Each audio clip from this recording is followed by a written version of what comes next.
Your comfort zone is literally destroying your ability to handle life's challenges, and Seneca knew exactly why over 2 millennia ago.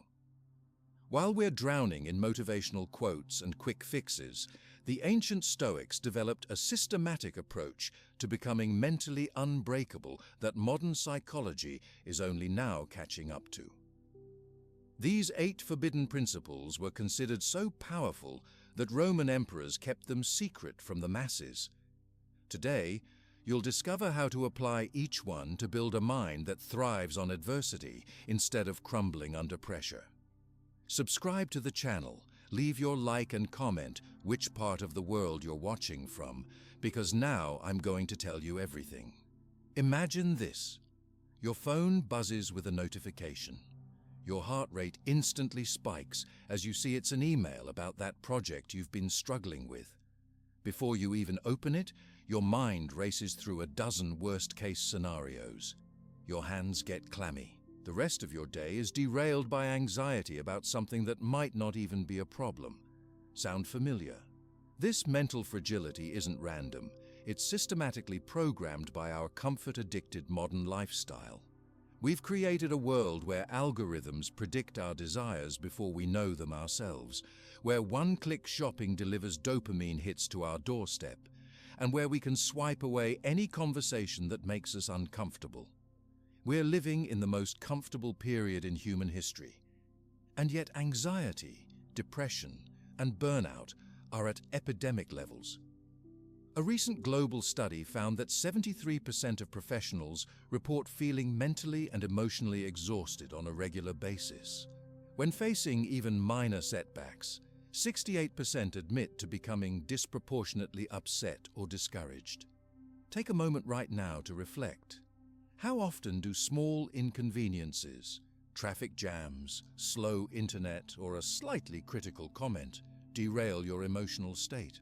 If you're like most people, it happens far more frequently than you'd like to admit. This comfort addiction has eroded our mental resilience, leaving us vulnerable to life's inevitable challenges.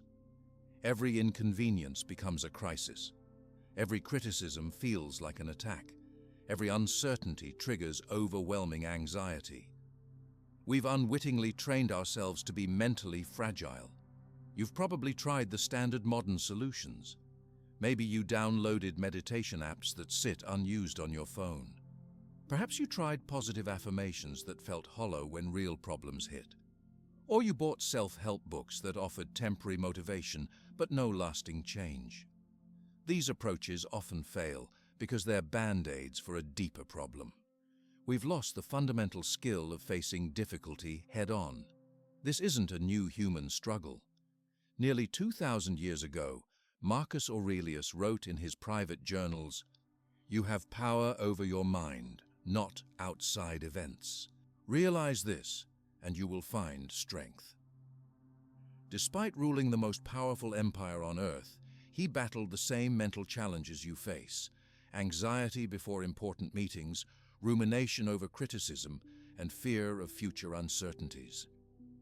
What's truly fascinating about these ancient Stoic philosophers is that they weren't enlightened sages meditating on mountaintops. They were people facing extraordinary difficulties.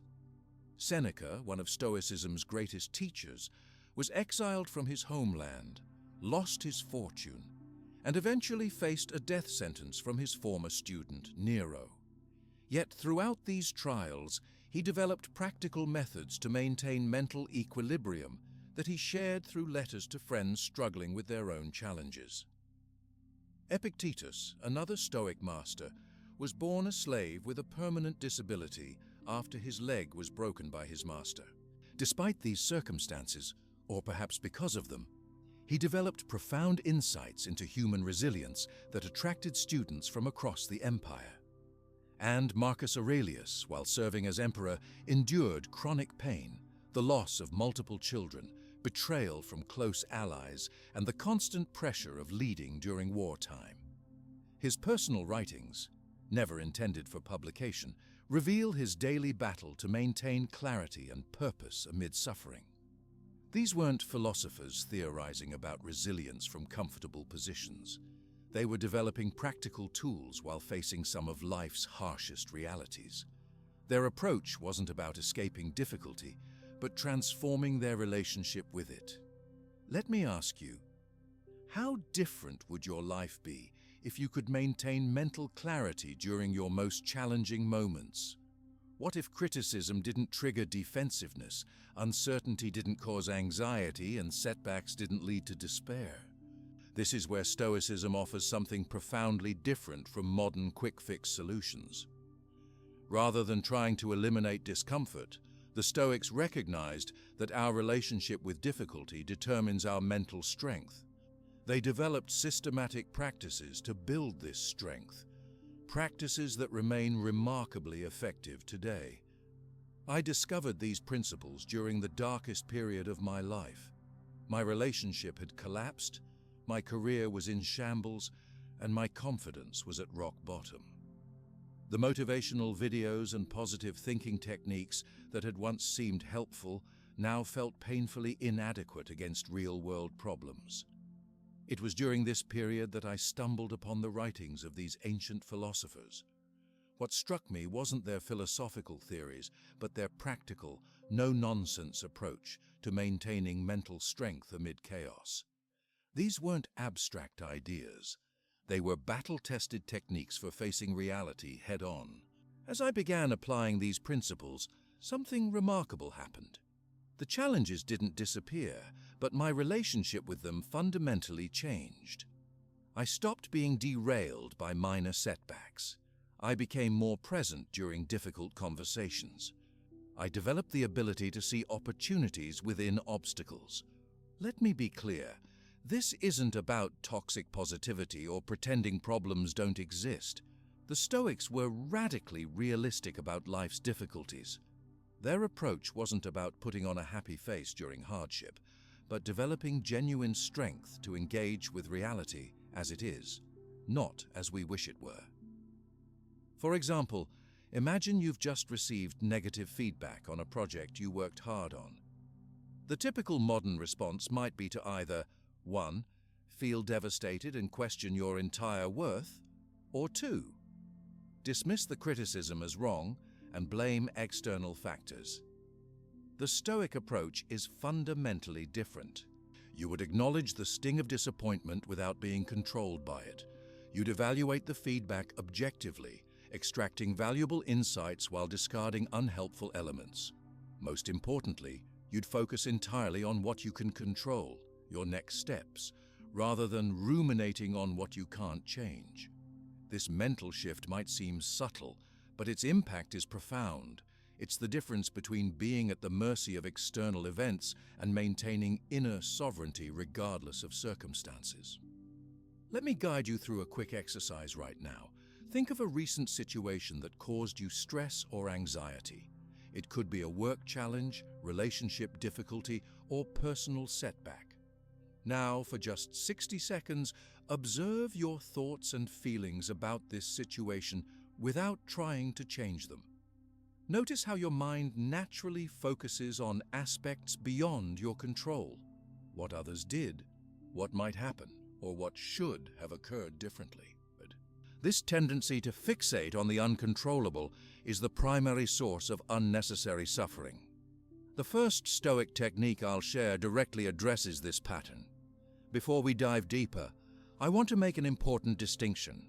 The mental resilience I'm describing isn't about becoming cold or emotionless. The Stoics never advocated suppressing feelings. Rather, they developed the capacity to experience emotions fully without being controlled by them, maintaining the ability to choose their responses rather than reacting automatically. Today, I'm not offering philosophical theories to contemplate. I'm sharing 8 battle-tested mental techniques you can apply during your next difficult conversation, stressful project deadline, or personal setback. These are the same tools that transformed my own life when everything was falling apart around me. The beauty of these practices is that they don't require any special circumstances or resources.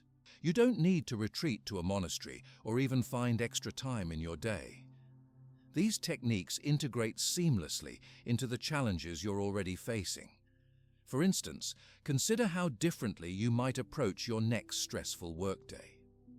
Instead of the familiar cycle, wake up anxious, scroll through emails with dread, react emotionally to each challenge, and end the day mentally exhausted, you could experience the same external circumstances while maintaining inner calm and clarity. You'd wake up and spend 3 minutes mentally preparing for specific challenges. When difficult situations arise, you'd automatically distinguish between what you can and cannot control. Rather than being hijacked by frustration, you'd identify the opportunity within each obstacle.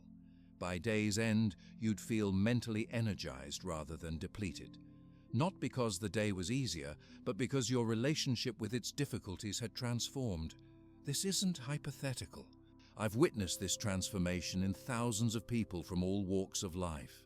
Executives facing organizational crises, parents dealing with challenging children, individuals navigating health difficulties, and professionals managing overwhelming workloads. What unites their experiences is this: the external challenges didn't disappear, but their inner experience fundamentally changed. They developed what I call unbreakable resilience, not an immunity to struggle, but the capacity to engage with difficulty without being broken by it. Think about what this would mean in your own life. How would your relationships improve if you could remain present and responsive during conflicts rather than reactive? How would your career advance if setbacks became learning opportunities rather than sources of discouragement? How would your daily experience transform if you spent less energy on unproductive worry and more on effective action? By the end of this journey, you'll have more than just knowledge about ancient philosophy. You'll have a practical system for becoming mentally unbreakable, not by avoiding life's challenges, but by developing a fundamentally different relationship with them. Are you ready to begin? Take a deep breath, and let's start with the most fundamental Stoic principle, one so powerful that it can immediately eliminate the majority of your unnecessary anxiety. But before we dive into that, I need to talk about the most powerful tool the Stoics discovered, a technique so simple that you can apply it in the next 5 minutes, yet so profound that it will instantly eliminate most of your unnecessary anxiety. But before we dive into that, I need to talk about the most powerful tool the Stoics discovered, a technique so simple that you can apply it in the next 5 minutes, yet so profound that it will instantly eliminate most of your unnecessary anxiety. Imagine waking up every morning knowing exactly where to focus your mental energy. No more wasting hours worrying about things you can't influence. No more emotional roller coasters when circumstances don't go your way. This mental clarity isn't some unattainable state reserved for meditation masters. It's available to you right now through what I call the dichotomy of control protocol. This principle forms the foundation of Stoic philosophy. In fact, Epictetus opens his famous handbook with these words: "Some things are within our power, while others are not. Within our power are our opinions, aims, desires, aversions. In a word, whatever is our own doing. Beyond our power are body, property, reputation, office. In a word, whatever is not our own doing." Think of it as a mental filtering system, a way to instantly sort everything in your life into 2 categories: things you can control and things you can't. It sounds simple, but this distinction is revolutionary when applied consistently to daily challenges. Let me show you how powerful this is with a visual. Imagine 2 concentric circles. The inner circle contains everything you genuinely control: your judgments, decisions, priorities, responses, and actions. The outer circle contains everything else: other people's opinions, the past, future outcomes, the economy, the weather, and countless other externals. Most of us live with these circles reversed. We obsess over the outer circle, things we cannot control, while neglecting the inner circle where our true power lies.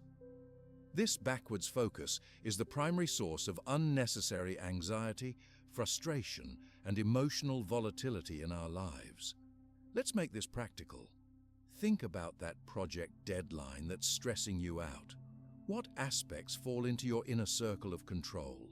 You control your focus, your planning, your effort, and how you respond to challenges.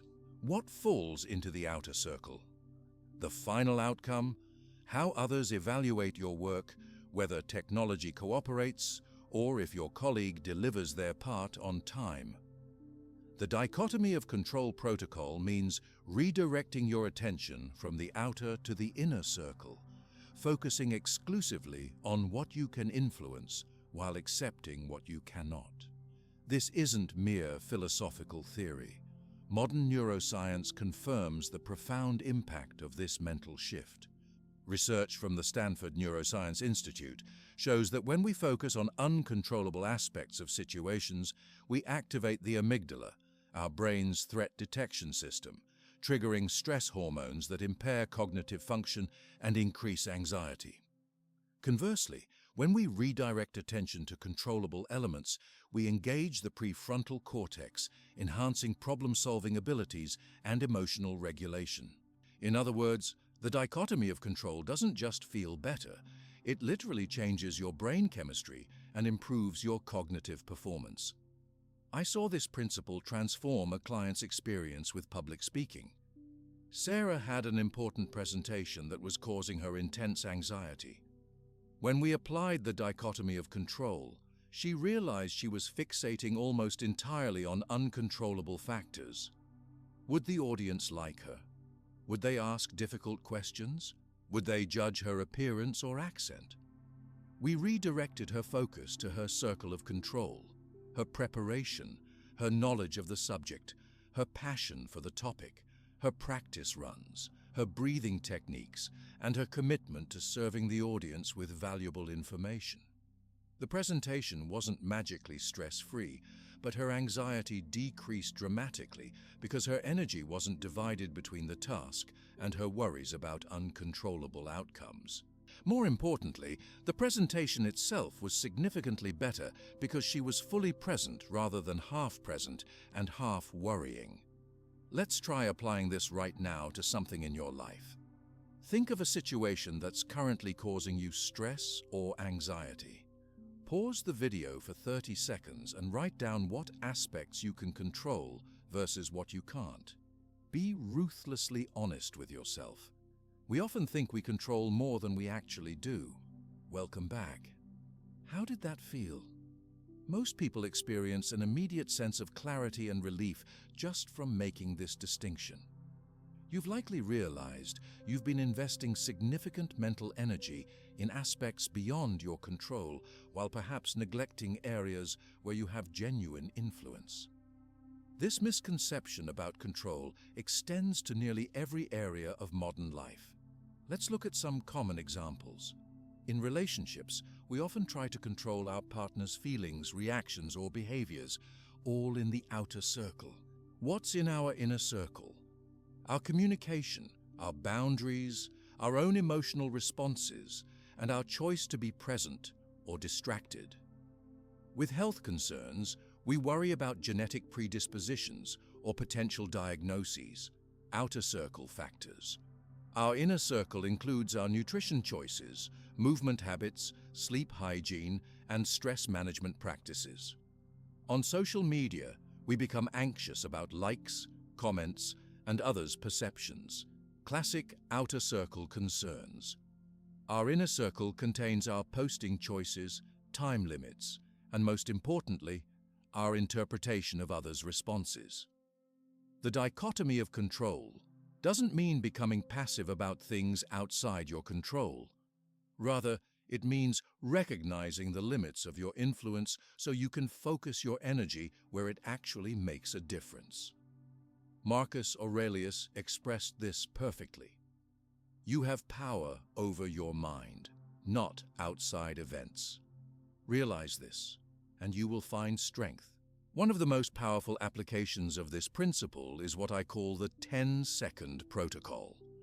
A mental reset you can use whenever anxiety or frustration arises. First, pause and take a deep breath. Second, ask yourself, is what I'm worried about within my control?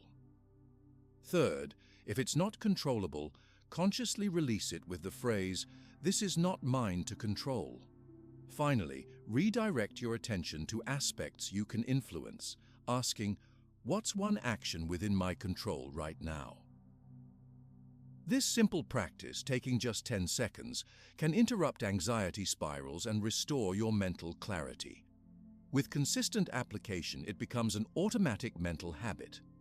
A common misconception about the dichotomy of control is that it means not caring about outcomes or other people. This couldn't be further from the truth. The Stoics cared deeply about contributing to society and creating positive outcomes. The difference is that they recognize that caring about something doesn't mean you control it. Think of it this way. A gardener cares deeply about her plants growing healthy and strong. She does everything within her control, preparing the soil, planting properly, watering consistently, providing appropriate sunlight. But she recognizes that many factors remain outside her control: weather extremes, pest infestations, or disease.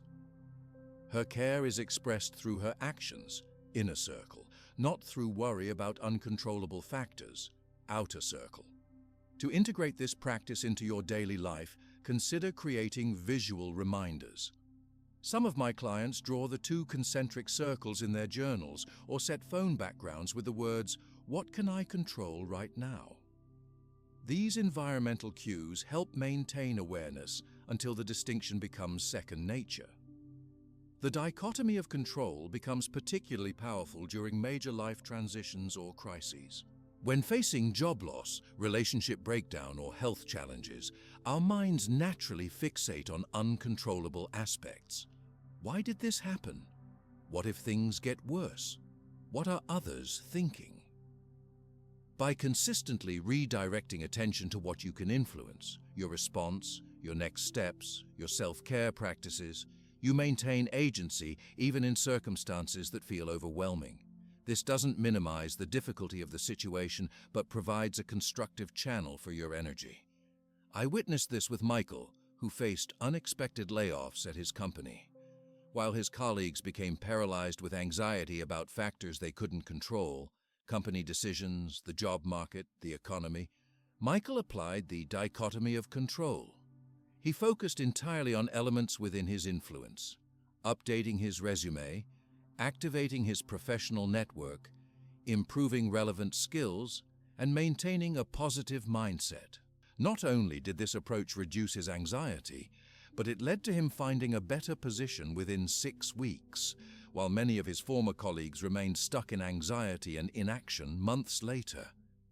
The practice becomes even more valuable in our hyper-connected world, where we're constantly bombarded with information about global events beyond our control. Many people experience what psychologists call headline stress disorder, anxiety from consuming news about disasters, political conflicts, or environmental concerns. The dichotomy of control doesn't mean becoming ignorant about world events, but rather asking, what aspects of this situation can I influence? Perhaps you can donate, volunteer, vote, or have informative conversations. Once you've taken those actions, deliberately release the anxiety about outcomes you cannot control. One crucial clarification: accepting that something is outside your control doesn't mean approving of it or being passive. It simply means recognizing reality as it is, which is the necessary first step before effective action. As Epictetus taught, make the best use of what is in your power and take the rest as it happens.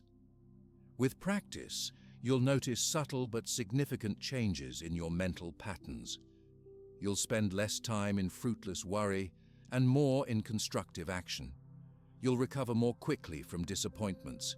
You'll become less reactive to circumstances and more responsive to opportunities within those circumstances. This shift creates a genuine form of freedom, not freedom from difficulty, but freedom from being controlled by difficulty. Your well-being becomes increasingly independent of external events because it's rooted in how you respond, not in what happens to you. Take a moment to reflect on how different your life would be if you consistently applied this principle. How would your relationships change if you stopped trying to control others' feelings and focused on your own communication? How would your work improve if you directed your energy toward your effort rather than worrying about evaluation?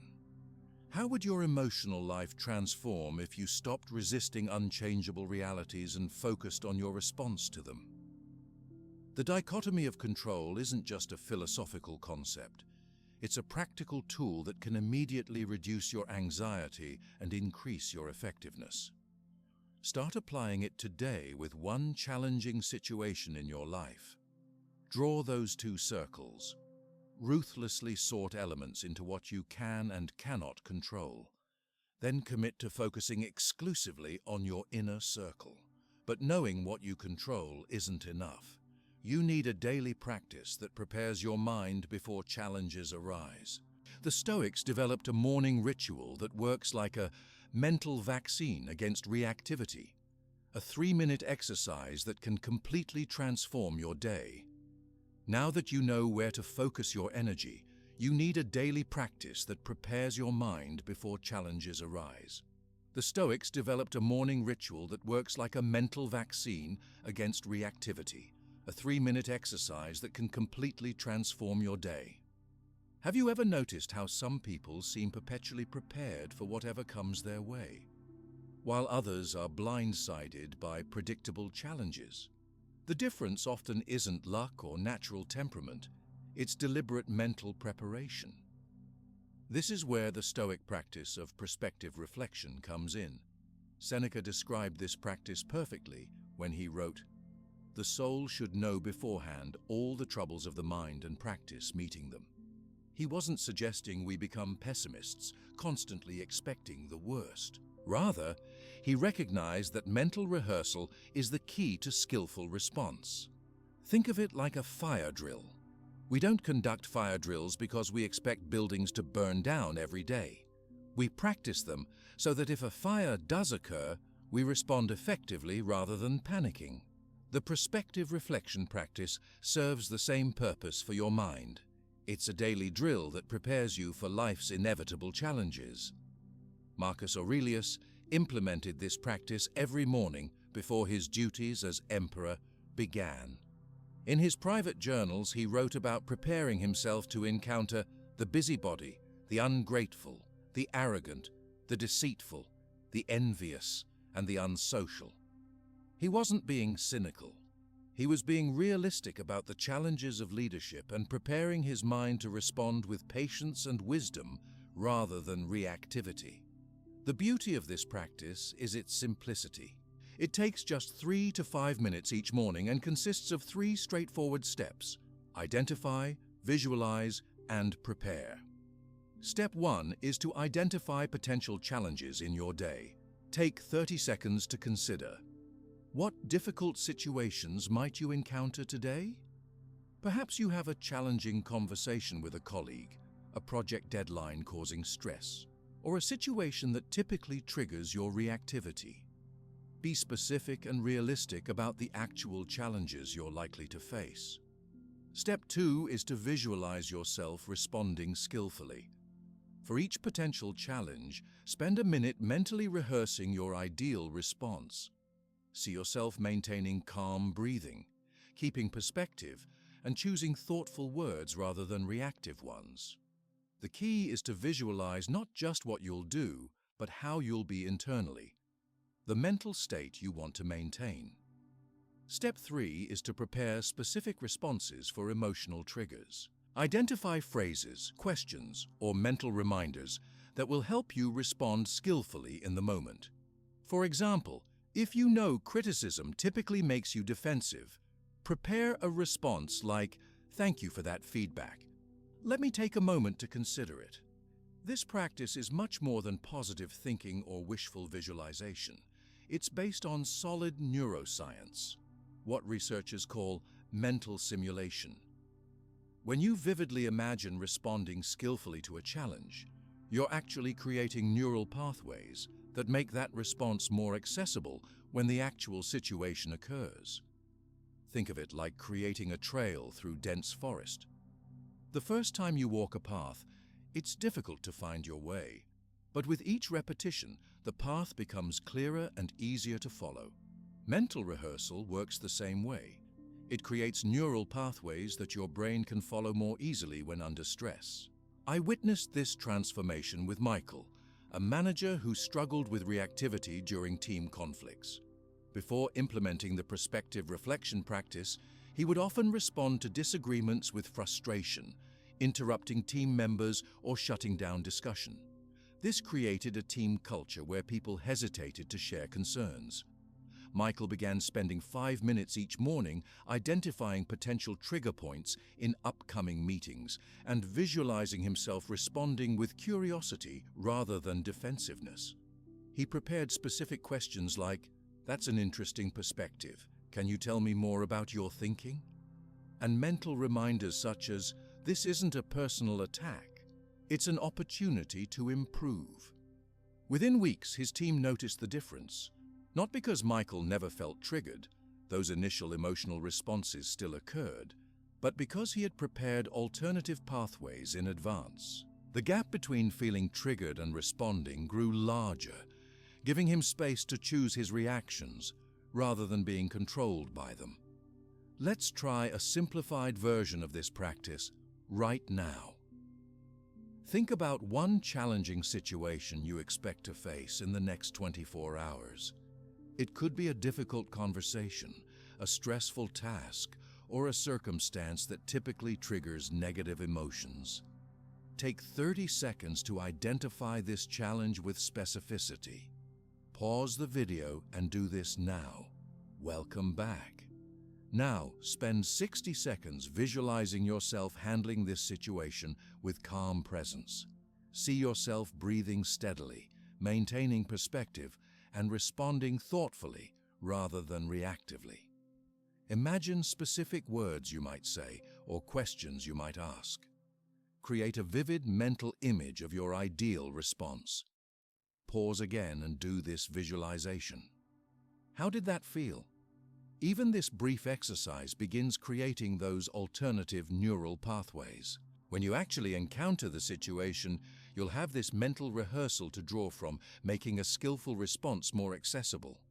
One common misconception about the prospective reflection practice is that it focuses only on negative possibilities. This isn't accurate. The Stoics weren't pessimists. They were pragmatists. They recognized that challenges are inevitable parts of life, and preparation is the key to handling them effectively. Think of it like checking the weather before leaving home. If the forecast shows rain, you bring an umbrella. This isn't negative thinking, it's practical preparation. Similarly, the prospective reflection practice isn't about expecting the worst. It's about being realistically prepared for the full range of possibilities. Another powerful aspect of this practice is that it helps us identify patterns in our reactivity. As you consistently identify potential challenges each morning, you'll start noticing recurring situations that trigger similar responses. This awareness itself is transformative, as it helps you recognize your emotional patterns before they control you. For instance, Elena realized through her morning reflection that she became particularly defensive whenever her work processes were questioned. This awareness helped her prepare specifically for those situations, developing mental reminders that questions about process weren't personal attacks, but opportunities to clarify or improve. The morning timing of this practice is intentional and important.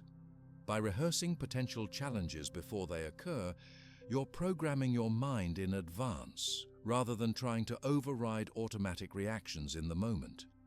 It's much easier to establish a desired response pattern beforehand than to change your reaction once you're already emotionally triggered. You might be thinking, "I don't have time for another morning practice." I understand this concern, but consider this. How much time do you currently spend recovering from reactive moments? How many hours are lost to rumination after an emotional exchange? The 5 minutes invested in prospective reflection often save hours of emotional aftermath. Plus, this practice integrates seamlessly with other morning routines. You can do it while brewing coffee, during your commute, or even while showering. The key is consistency rather than perfect implementation. Some people find it helpful to focus on different types of challenges on different days. For example, Mondays, prepare for work challenges. Tuesdays, focus on communication difficulties. Wednesdays, address potential personal triggers. Thursdays, prepare for unexpected obstacles. Fridays, reflect on challenging relationships. This rotation ensures you're developing mental preparation across all areas of life, rather than fixating on a single type of challenge. Don't skip this practice on days when you don't anticipate difficulties. Those are often the days when unexpected challenges catch you most off guard. Even on seemingly easy days, take a moment to prepare for common triggers or unexpected obstacles. The prospective reflection practice becomes particularly valuable before high-stakes situations. Before important presentations, difficult conversations, or significant decisions, extend your mental rehearsal to 10 or 15 minutes. This deeper preparation creates stronger neural pathways for skillful response under pressure. What makes this practice uniquely Stoic is its focus on internal states rather than external outcomes. You're not visualizing everything going perfectly. You're visualizing yourself responding skillfully regardless of how things unfold. This distinction is crucial. The goal isn't to control external events, but to maintain internal sovereignty regardless of circumstances. As you integrate this practice into your daily routine, you'll notice subtle but significant changes in how you respond to challenges. Situations that previously triggered immediate reactivity now come with a momentary pause, a space between stimulus and response where you can choose rather than merely react. This growing gap between trigger and response is the essence of what the Stoics called freedom. Not freedom from difficulty, but freedom from being controlled by difficulty. As Marcus Aurelius wrote, "You have power over your mind, not outside events." Realize this, and you will find strength. The prospective reflection practice also impacts how you experience anticipatory anxiety. Many of us spend hours worrying about upcoming challenges, replaying worst-case scenarios without any constructive purpose. This practice transforms that unproductive worry into purposeful preparation. Rather than anxiously ruminating, you're deliberately creating response patterns that serve you. To implement this practice effectively, consider these tips. First, be specific about challenges rather than vague. Dealing with difficult people is too general. Responding calmly when John interrupts me in the team meeting provides clear parameters for mental rehearsal. Second, engage multiple senses in your visualization. Don't just see the scene. Hear the words being spoken. Feel your breathing remain steady. Notice your posture staying open rather than defensive. Third, prepare both external responses, what you'll say or do, and internal reminders, how you'll talk to yourself in the moment. Finally, keep a record of situations where you successfully applied your rehearsed responses. This reinforces the neural pathways you're creating and builds confidence in your growing capacity for skillful response. Remember, the goal isn't perfection. Even after years of practice, you'll still have reactive moments. The difference is that these moments become less frequent, less intense, and shorter in duration. Progress comes not from eliminating emotional responses, but from developing a new relationship with them. As you continue this practice, you'll discover that your mental preparation extends beyond specific scenarios to a general readiness for the unexpected. You're not just preparing for particular challenges, you're developing a mind that responds skillfully to whatever arises. This growing mental readiness transforms your relationship with uncertainty. Rather than fearing the unknown, You develop confidence in your ability to handle whatever comes, not because you can predict or control it, but because you trust your capacity to respond with wisdom rather than reactivity. Start tomorrow morning with just 3 minutes of prospective reflection. Identify potential challenges, visualize skillful responses, and prepare specific internal and external tools. This simple practice, done consistently, will gradually transform your relationship with life's inevitable difficulties. But sometimes preparing for daily challenges isn't enough. What about the bigger fears we all face? The uncertainties that keep us awake at night? The Stoics had a counterintuitive practice for addressing these deeper anxieties, a technique that initially seems pessimistic but has a surprisingly liberating effect. Let me reveal this contrarian approach that the Stoics used to dissolve their biggest fears. Now comes a practice that initially seems counterintuitive, even frightening. The Stoics deliberately imagined the worst-case scenarios, but not out of pessimism. They discovered that visualizing the worst case has a surprisingly liberating effect that I'll reveal now. You know that worry that keeps hammering in your head about what could go wrong? The presentation that might fall apart, the relationship that could end, the health scare that might be serious. Most modern advice tells us to push these thoughts away, to focus only on positive outcomes. But the Stoics discovered something remarkable. Deliberately facing your fears in imagination actually diminishes their power over you. This practice, called premeditatio malorum, premeditation of evils by the Stoics, is what I call the negative visualization technique. It involves systematically imagining difficult scenarios you might face, not to indulge pessimism, but to build resilience and prepare solutions in advance. Seneca taught this counterintuitive approach. He who has anticipated the coming of troubles takes away their power when they arrive. Think about that for a moment. By mentally rehearsing potential difficulties, you strip them of their ability to blindside you emotionally. The key insight here is that most of our anxiety comes not from challenges themselves, but from being unprepared for them. We fear the unknown far more than the known, even when the known is difficult. By deliberately facing potential difficulties in imagination, you transform them from vague, anxiety-producing threats into specific scenarios you feel equipped to handle. This paradox, that contemplating negative possibilities actually reduces anxiety rather than increasing it, has been confirmed by modern psychology. A study published in 2018 in Behavior Research and Therapy showed that controlled exposure to feared scenarios in imagination significantly reduces anxiety when similar situations occur in real life. This is the principle behind exposure therapy, one of the most effective treatments for anxiety disorders. Let me clarify what this practice is not. This isn't catastrophizing, the uncontrolled spiral of worst-case thinking that leaves you paralyzed with anxiety. That's precisely what we're trying to overcome. The negative visualization technique is controlled, purposeful, and solution-oriented. You're not just imagining problems, you're building confidence in your ability to handle them.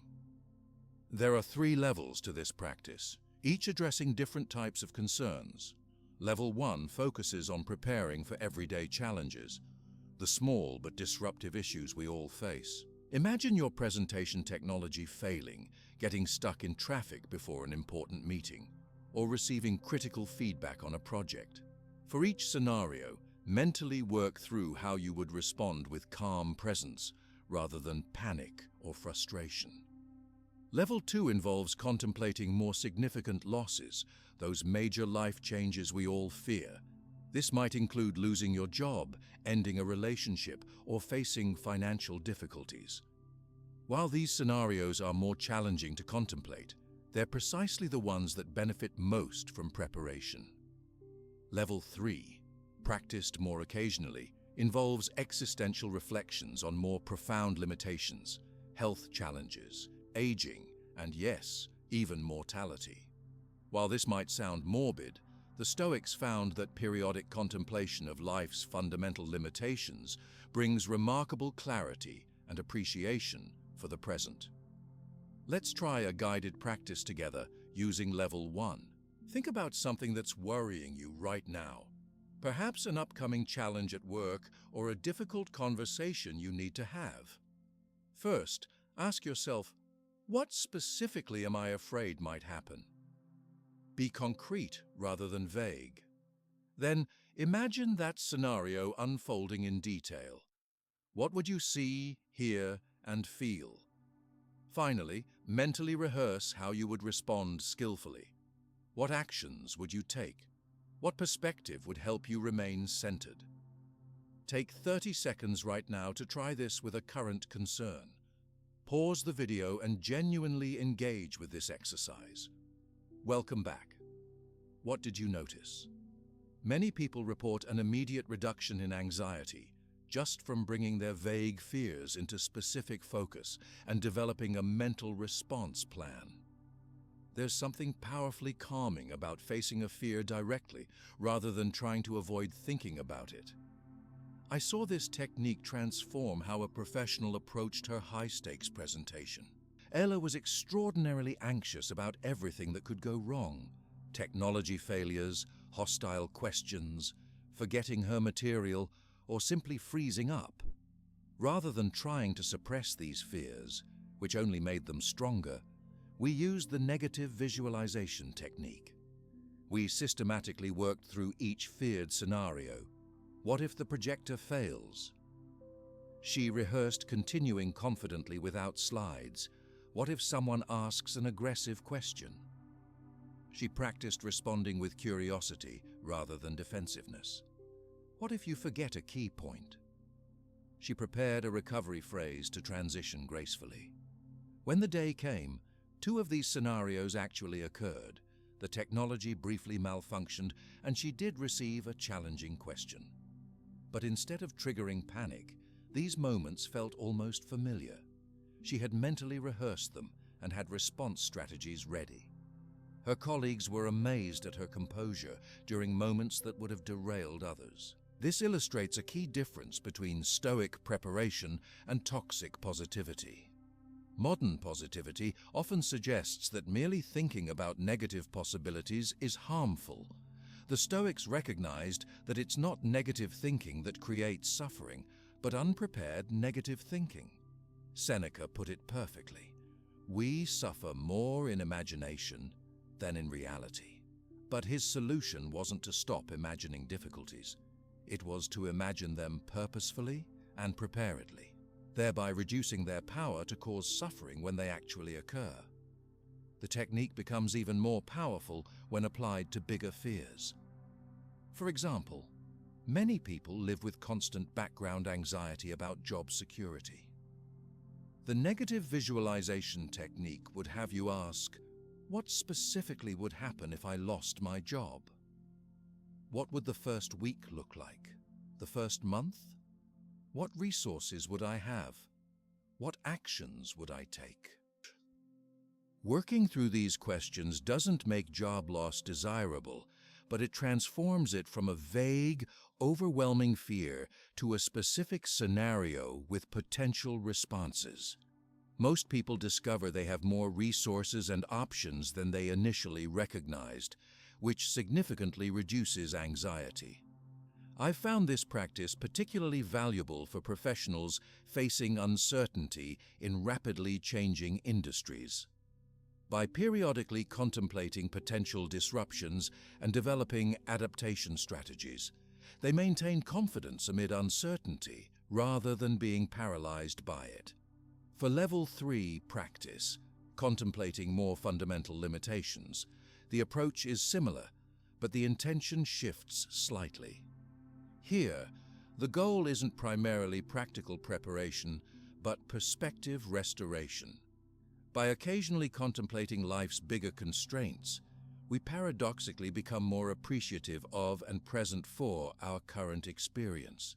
For example, the Stoics would periodically reflect on their own mortality, not morbidly, but as a way to sharpen their appreciation for life and clarify their priorities. As Seneca wrote, "Let us prepare our minds as if we'd come to the very end of life. Let us postpone nothing. Let us balance life's books each day." Modern research confirms the wisdom of this approach. A 2017 study in the journal Motivation and Emotion found that brief reflections on mortality actually increased participants' reported joy in everyday activities and strengthened their sense of purpose. Again, we see the paradox. Facing difficult truths directly doesn't increase suffering. It often liberates us from it. To integrate this practice into your life, I recommend starting with level 1, everyday challenges, and gradually working with deeper concerns as you become comfortable with the technique. Begin by setting aside 5 minutes once or twice a week. Identify a specific concern, vividly imagine the scenario, and mentally rehearse your ideal response. The key is maintaining the right mindset throughout the practice.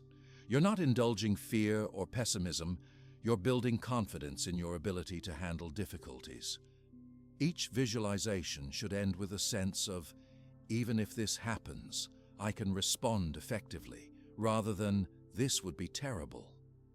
Some find it helpful to journal their visualizations, writing down both the feared scenario and their planned response. This not only clarifies your thinking, but creates a resource you can review when similar concerns arise in the future. A common objection to this practice is, won't focusing on negative possibilities make me more negative? The research suggests the opposite. When done correctly, negative visualization actually reduces anxiety and increases appreciation for your current circumstances. The key distinction is that you're not passively worrying, but actively preparing. Another concern is timing. I don't recommend doing this practice right before bed, as it might interfere with sleep. Instead, choose a time when you're alert and can fully engage with the exercise. Many find midday works well, providing a natural break from work and an opportunity to reset mental patterns. What makes this technique particularly valuable in our modern context is that most of us live with unprecedented comfort and security. While this is generally positive, it means we have less natural exposure to difficulties that would build resilience. The negative visualization technique provides deliberate exposure to challenge in a controlled, constructive way. Think of it like strength training for your mind.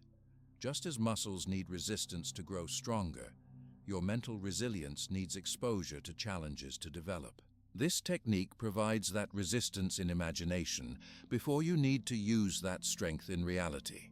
As you practice regularly, you'll notice subtle but significant changes in how you relate to uncertainty and potential difficulties. The vague cloud of anxiety that many people carry begins to dissipate, replaced by specific preparation for actual possibilities. Your emotional resilience increases not because challenges disappear, but because your relationship with them fundamentally changes. You'll also likely experience what psychologists call the contrast effect, greater appreciation for your current circumstances when you've contemplated their absence. After visualizing job loss, you might find renewed engagement with your work. After contemplating relationship difficulties, you might feel increased gratitude for your connections. This points to one of the most counterintuitive insights from Stoic philosophy, that confronting difficulty directly often leads to greater happiness than pursuing comfort exclusively. By facing our fears in imagination, we liberate ourselves from their unconscious control over our lives. The next time you feel that familiar anxiety about what might go wrong, don't try to push the thought away. Instead, engage it directly with the negative visualization technique. Ask, what specifically am I afraid might happen? How would I respond effectively if it did? You'll likely discover that your fear loses much of its power when brought into the light of conscious preparation. But thinking about discomfort is just the first step. The Stoics realized that merely visualizing challenges wasn't enough. They deliberately introduced small discomforts into their lives. This practice, which I call voluntary discomfort, seems strange at first, but the results are so powerful that you'll want to start today. The Stoics realized that merely visualizing challenges wasn't enough. They deliberately introduced small discomforts into their lives. This practice, which I call voluntary discomfort, seems strange at first, but the results are so powerful that you'll want to start today. Have you noticed how irritated we become at minor inconveniences that our grandparents would barely register? The air conditioning breaks down, and we act like it's a personal attack. The Wi-Fi drops for 5 minutes, and we feel genuine distress. The coffee shop gets our order wrong, and it ruins our morning. This hypersensitivity isn't random. It's the direct result of our comfort-optimized modern lives. We've created environments where even minor discomforts have been engineered away. The temperature is always perfect, entertainment is always available, and gratification is never more than a click away. While these conveniences offer obvious benefits, they come with a hidden cost. Our resilience muscle is atrophying from lack of use. Seneca, one of Rome's wealthiest men, understood this paradox thousands of years ago. Despite his immense fortune, he regularly practiced what he called voluntary poverty, periods where he would sleep on a hard mat, wear simple clothes, and eat plain food. As he explained to a friend, "Set aside certain days on which you will be content with the simplest food, with the roughest clothing, saying to yourself, 'Is this what I feared?'" This wasn't some form of self-punishment or ascetic denial. Seneca recognized something profound about human psychology. Our fear of discomfort is usually worse than discomfort itself, and the only way to overcome this fear is through deliberate exposure. Modern psychology confirms the wisdom of this approach through what's called stress inoculation. Just as vaccines work by exposing our immune systems to manageable amounts of a pathogen, we can strengthen our psychological resilience by exposing ourselves to manageable amounts of discomfort. Research published in the Journal of Personality and Social Psychology shows that people who regularly practice voluntary discomfort demonstrate significantly greater emotional regulation when facing unexpected challenges. Think of it like this. If you never exercise a muscle, it weakens. If you never expose yourself to cold, your tolerance for low temperatures diminishes. Similarly, if you never willingly experience discomfort, your capacity to handle life's inevitable difficulties steadily decreases. The voluntary discomfort practice operates at 3 levels, each addressing different aspects of resilience. Level 1 focuses on physical discomforts, deliberate challenges to your body's preference for ease. This includes practices like cold showers, intermittent fasting, intense exercise, or sleeping without a pillow. These experiences train your body to distinguish between discomfort and harm, building your capacity to function effectively, even when physically uncomfortable. Level 2 involves convenience challenges, deliberately making things less convenient to counteract our addiction to ease. This might mean waiting in line without checking your phone, working in a noisy environment when you could use noise-canceling headphones, or taking the stairs instead of the elevator. These practices build your tolerance for minor frustrations that would otherwise trigger disproportionate irritation. Level 3 encompasses social discomforts, willingly engaging in situations that trigger social anxiety or self-consciousness. This could include speaking up in meetings, asking for a discount, making a request that might be refused, or having that difficult conversation you've been postponing. These exercises build confidence in your ability to handle social stress without being controlled by it. Let's try designing your voluntary discomfort practice right now. I want you to pause the video and choose 3 specific discomforts, 1 from each level, that you'll implement in the coming week. Be specific about when and how you'll practice each one. Write these down or add them to your calendar as appointments with yourself. Welcome back. How did it feel to commit to specific discomforts? If you noticed some resistance, that's perfectly normal. Our minds are programmed to avoid discomfort. That resistance itself is valuable data. It shows you exactly where your comfort addiction is strongest and where practice will be most beneficial. The crucial difference between the Stoic approach to discomfort and mere suffering is intention.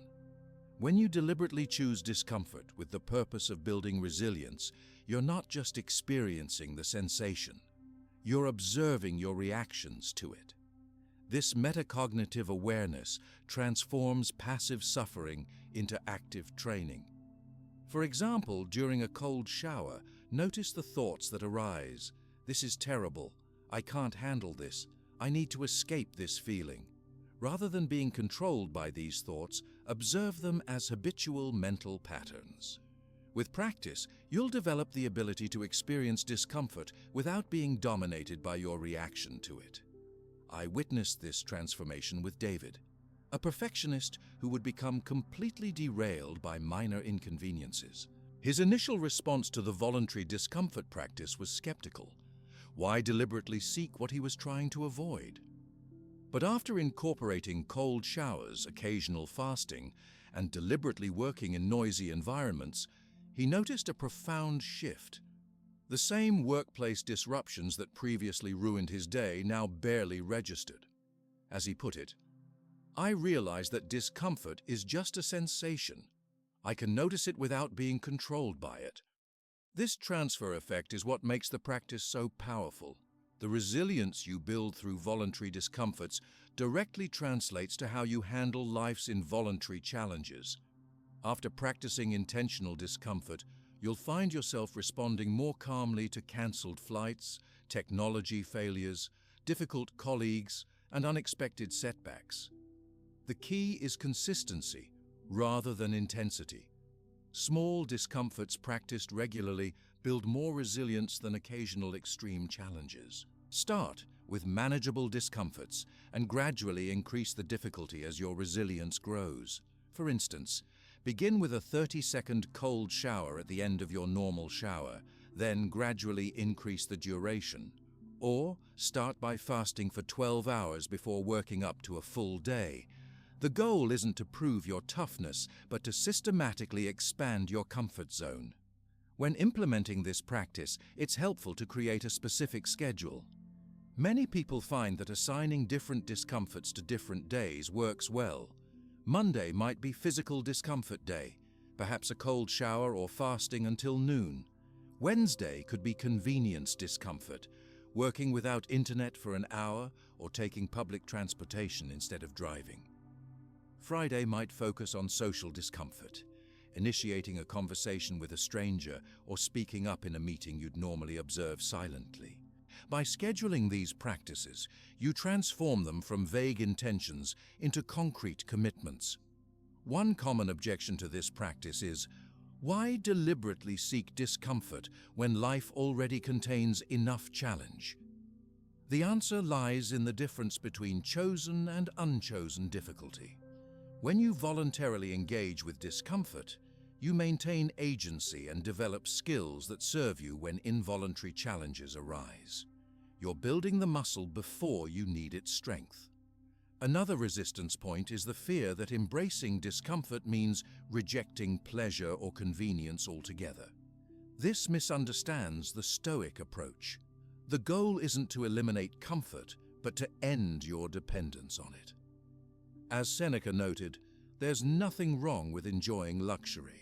The problem comes when you cannot function without it. The practice becomes particularly valuable during times of transition or uncertainty. When facing job changes, relationship evolution, or health challenges, your capacity to handle discomfort directly determines how effectively you navigate these periods. By deliberately building this capacity in advance, you create a psychological reserve that serves you when you need it most. I've seen this with clients preparing for major life changes. One professional was anticipating a challenging career transition that would involve moving cities, learning new skills, and building new relationships. By implementing the voluntary discomfort practice for 3 months before the move, he developed confidence in his ability to handle uncertainty and discomfort.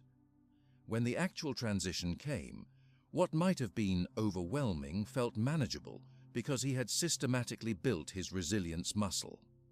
The neuroscience behind this practice is fascinating.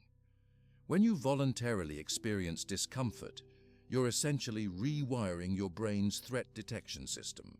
Your amygdala, the brain's alarm system, becomes more accurately calibrated, learning to distinguish between genuine threats and mere discomforts. This recalibration reduces your overall stress response and improves cognitive function during challenging situations. Try this right now. Sit up straight in your chair and put your arms over your head for 30 seconds. Notice the mild discomfort this creates and your mind's reaction to it. Instead of immediately adjusting to relieve the discomfort, observe it with curiosity. This tiny practice exemplifies the essence of voluntary discomfort, choosing to experience sensation without being controlled by it.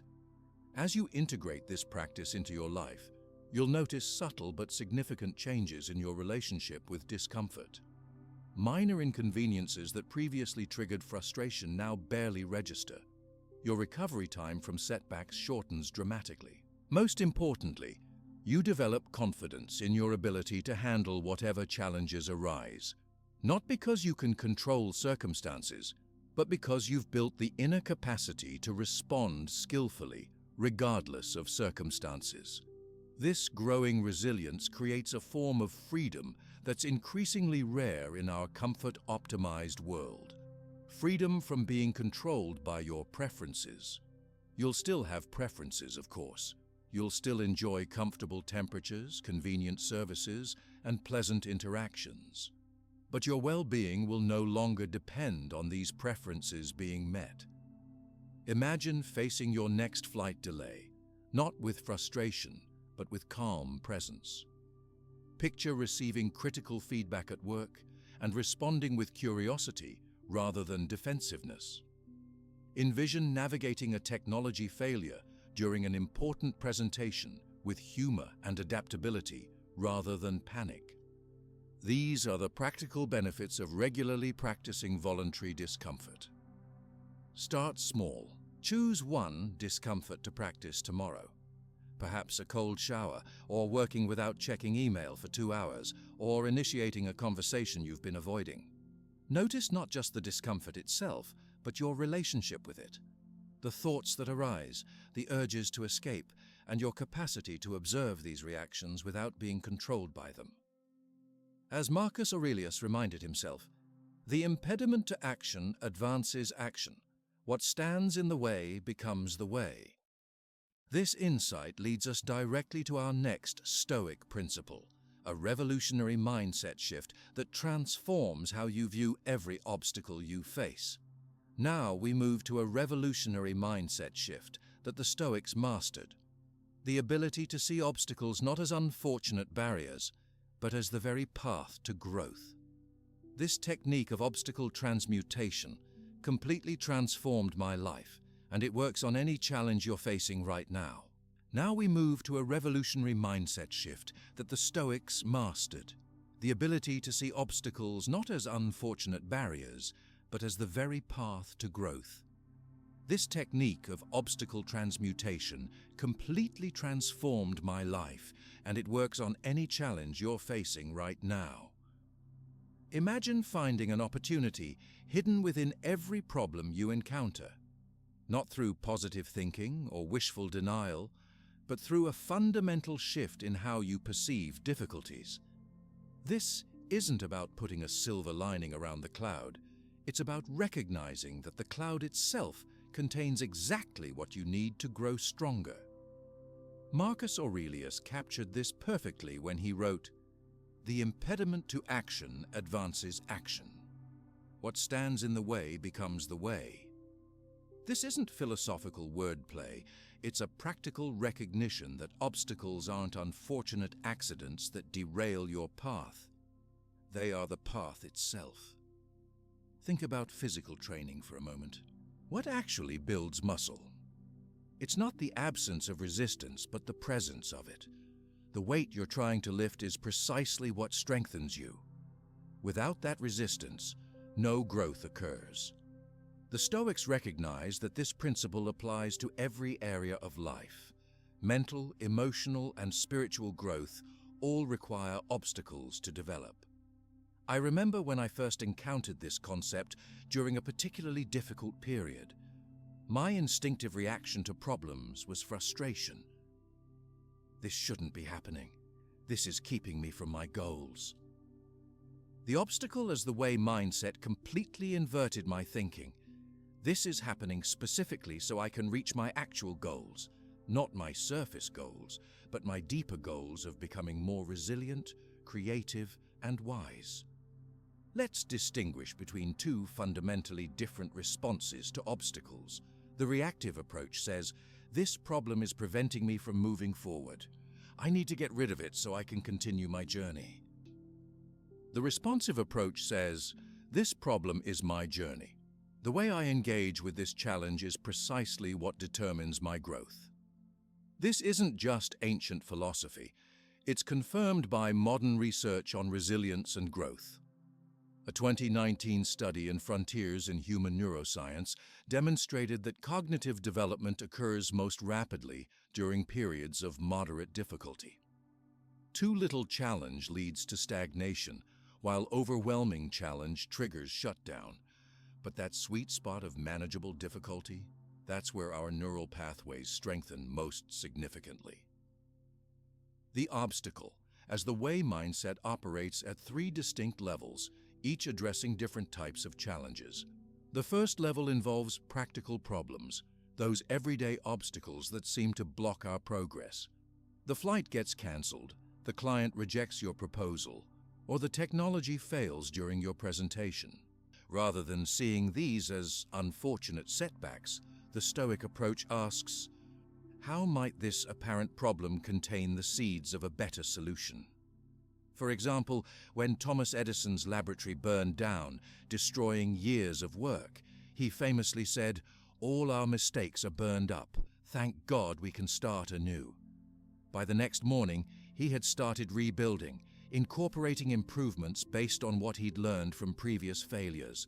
The disaster, while painful, forced innovations that might never have occurred otherwise. Take a moment right now to think about a recent problem you faced. How did that obstacle force you to develop new skills, approaches, or perspectives that you wouldn't have developed otherwise? Pause the video for 30 seconds and genuinely reflect on this question. Welcome back. Most people can identify ways that past difficulties led to unexpected growth. The challenge is developing this awareness during the difficulty itself, not just in retrospect. The second level of obstacle transmutation involves people challenges, those difficult individuals who seem placed in our path specifically to test our patience and communication skills. The demanding client, the unreliable colleague, the critical family member, these relationships often trigger our most reactive responses. The Stoic approach invites a fundamental reframe. What if these difficult people are actually your most important teachers? What if they're in your life specifically to help you develop patience, clarity, or compassion that you couldn't develop any other way? I worked with a leader who was constantly frustrated by a team member who questioned every decision and slowed down processes with detailed analysis. After practicing the obstacle as the way mindset, he began viewing this person not as an impediment, but as a valuable asset who caught important details others missed. This shift in perspective not only reduced his frustration, but actually improved team outcomes by integrating diverse thinking styles. The third and perhaps most profound level involves personal limitations. Those aspects of ourselves we typically view as weaknesses or deficiencies. Maybe it's a personality trait that creates challenges, a skill you struggle to develop, or a physical limitation that restricts certain activities. The transformative question becomes, how might this apparent limitation actually serve as a unique advantage? How might what initially seems like a weakness contain the seeds of distinctive strength? Consider the case of dyslexia, which creates obvious challenges in traditional educational settings. Yet research shows that many successful entrepreneurs have dyslexia, which often forces the development of exceptional delegation skills, verbal communication, and creative problem-solving, precisely because reading and writing were more difficult. What personal limitation have you been fighting against that might actually contain a hidden advantage? Perhaps your sensitivity that makes criticism painful also gives you exceptional empathy with others. Maybe your tendency toward caution that slows decision-making also helps you avoid costly mistakes others make through impulsivity. Let's practice applying this mindset to a current challenge you're facing. Take a moment to identify a problem in your life right now, something that feels like an obstacle to your progress or happiness. Now ask these 3 questions. First, what opportunity for growth does this obstacle contain? Second, what strength might I develop by facing this challenge? Third, how might this difficulty be precisely what I need right now? Even if the answers don't come immediately, simply asking these questions begins shifting your relationship with the problem. The science of post-traumatic growth confirms the wisdom of this approach. Research shows that many people who face significant adversity ultimately report positive psychological changes that wouldn't have occurred without the difficulty. These include deeper relationships, increased personal strength, greater appreciation for life, new possibilities, and spiritual development. Importantly, this growth doesn't happen automatically. It requires precisely the mental framework we're discussing, the ability to see challenges as catalysts for development rather than merely as suffering to be endured.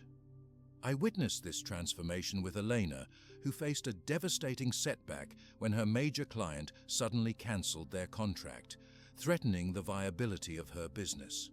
Her initial reaction was predictable: panic, anger, and a sense of unfairness. But as she applied the obstacle as the way mindset, she began asking different questions. What is this situation making possible? What strengths am I developing through this challenge? She realized the lost contract had been consuming so much time and energy that she'd been unable to pursue more aligned clients. The obstacle became the catalyst for restructuring her business model and targeting a different market segment. Within 6 months, she had replaced the lost revenue with clients who were a better fit for her strengths and vision. A transformation that likely wouldn't have occurred without the initial setback. This isn't about putting a positive spin on negative situations.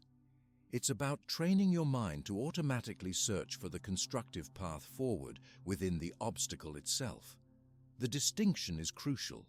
Positive thinking tries to look past the difficulty, while the obstacle as the way mindset looks directly at it, asking, how is this difficulty precisely what I need? To integrate this practice into your daily life, start each morning by identifying a current challenge you're facing. Then ask the 3 questions we practiced earlier. 1. What opportunity for growth does this obstacle contain? 2. What strength might I develop by facing this challenge? 3. How might this difficulty be precisely what I need right now? Write your answers in a journal or simply reflect on them during your morning routine. This daily practice gradually rewires your default response to difficulties. Throughout the day, when facing unexpected problems, pause and ask, how is this obstacle actually the way forward? Look specifically for how the problem itself contains the seeds of advancement. This isn't about finding silver linings, but recognizing that the cloud itself is providing exactly what you need. A common misconception about this mindset is that it means passively accepting whatever happens. Nothing could be further from the truth. The Stoics were profoundly action-oriented. They simply recognized that effective action begins with seeing reality clearly, including the opportunity within the obstacle, rather than wishing reality were different. As Marcus Aurelius advised, our actions may be impeded, but there can be no impeding our intentions or dispositions.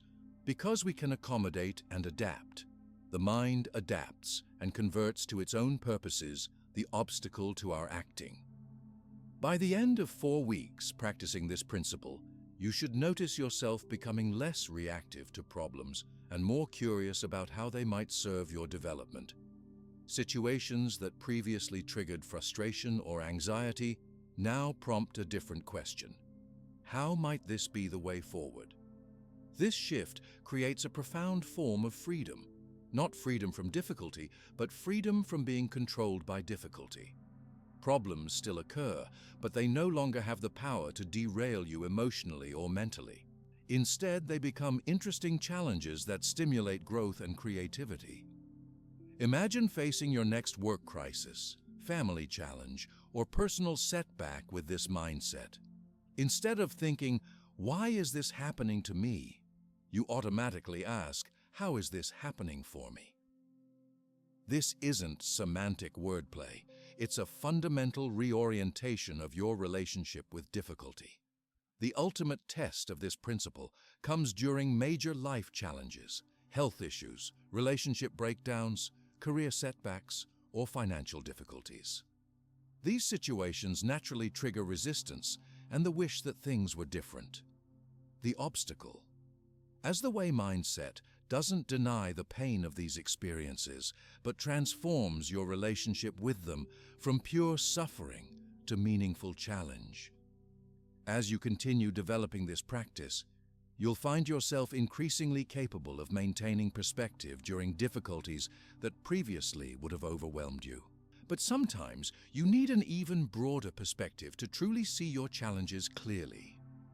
This brings us to our next powerful Stoic practice.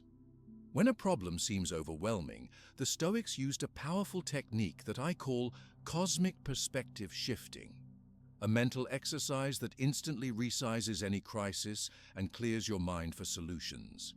Here's how it works.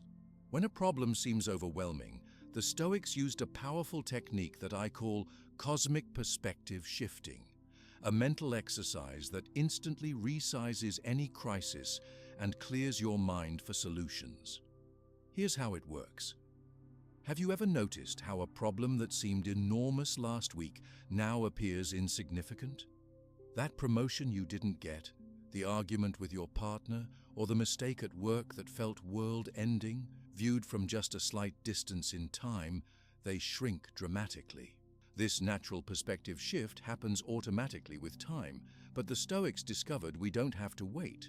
We can deliberately create this perspective shift in any moment. Marcus Aurelius regularly practiced seeing his problems from above. As emperor facing wars, conspiracies, and personal tragedies, he would mentally step back and view his circumstances from increasingly expanded perspectives. In his journal, he wrote, "Think of the whole universe of matter and how small your share. Think about the expanse of time and how brief, almost momentary, the part marked for you." This practice isn't about minimizing legitimate concerns. Rather, it's about right-sizing them, seeing them in proper proportion to gain clarity and reduce unnecessary emotional suffering. I call this the view from above practice, and it works through a guided visualization that expands your perspective in concentric circles. Here's how to practice it. When facing a stressful situation, find a quiet moment to close your eyes and engage in this mental journey. Begin by seeing your current problem in detail, all its complexity and emotional weight. Then, imagine rising above it, as if floating upward, seeing yourself and the situation from 10 feet above. Notice how it already looks slightly different. Continue rising higher, seeing your problem from 100 feet, then 1,000 feet above. See it within the context of your neighborhood, your city, the surrounding region. Keep expanding. See your situation from 10,000 feet, then from orbit, viewing the entire Earth. From this height, your problem becomes a tiny dot within the vastness of the planet. As you practice this visualization, something remarkable happens. The problem doesn't disappear, but your relationship with it transforms.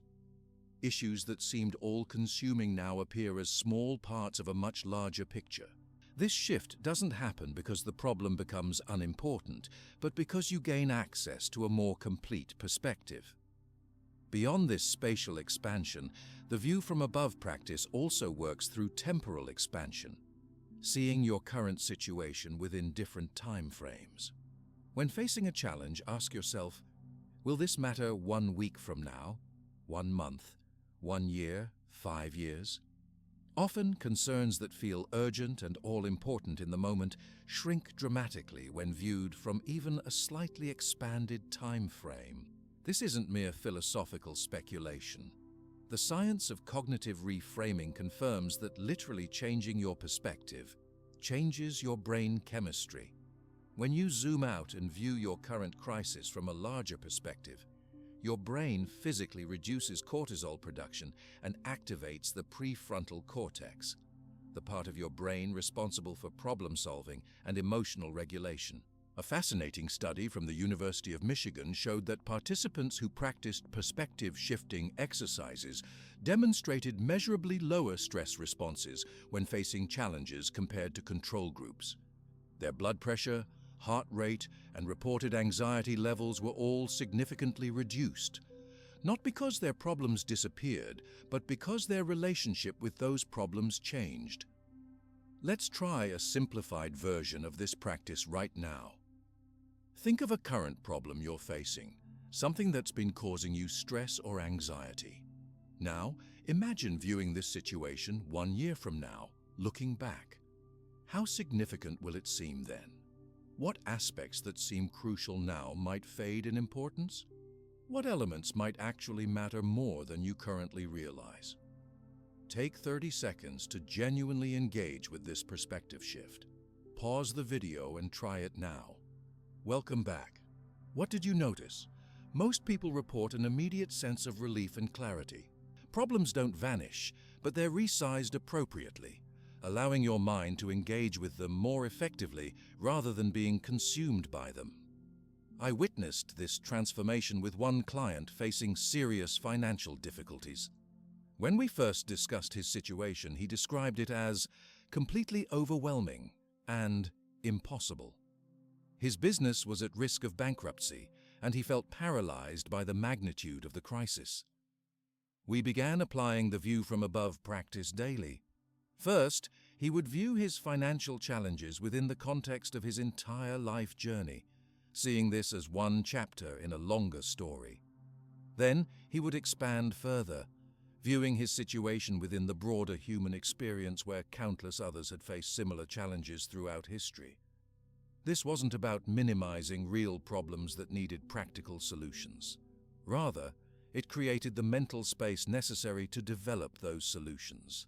By seeing his situation from an expanded perspective, the emotional overwhelm diminished enough for his problem-solving abilities to re-engage. Within 3 months, he had developed a restructuring plan that ultimately saved his business. The view from above practice becomes particularly valuable during 3 common types of challenges. First, when facing acute crises, those sudden emergencies that trigger panic and narrow thinking. By deliberately expanding your perspective, you counteract the mental tunneling that crisis creates, maintaining access to your full cognitive resources when you need them most. Second, during periods of rumination, those times when your mind keeps replaying past events or worrying about future possibilities. The expanded perspective interrupts these loops by revealing their relative importance within a larger context. Third, when making significant decisions, those moments when short-term pressures might obscure longer-term considerations. The practice creates space to consider how choices will appear from the vantage point of months or years later. This practice takes different forms for different people. Some find it most effective as a visualization exercise, literally imagining floating upward above their situation. Others prefer the temporal approach, considering how their current concerns will appear from future vantage points. Still, others use physical cues, looking at the night sky, standing on a high point overlooking a landscape, or even viewing satellite images to trigger the perspective shift. The key is finding what works for you and implementing it regularly, not just during crises, but as a preventive practice. Many people incorporate it into their weekly routine, perhaps on Sunday evenings, taking 5 minutes to review current concerns from an expanded perspective before the week begins.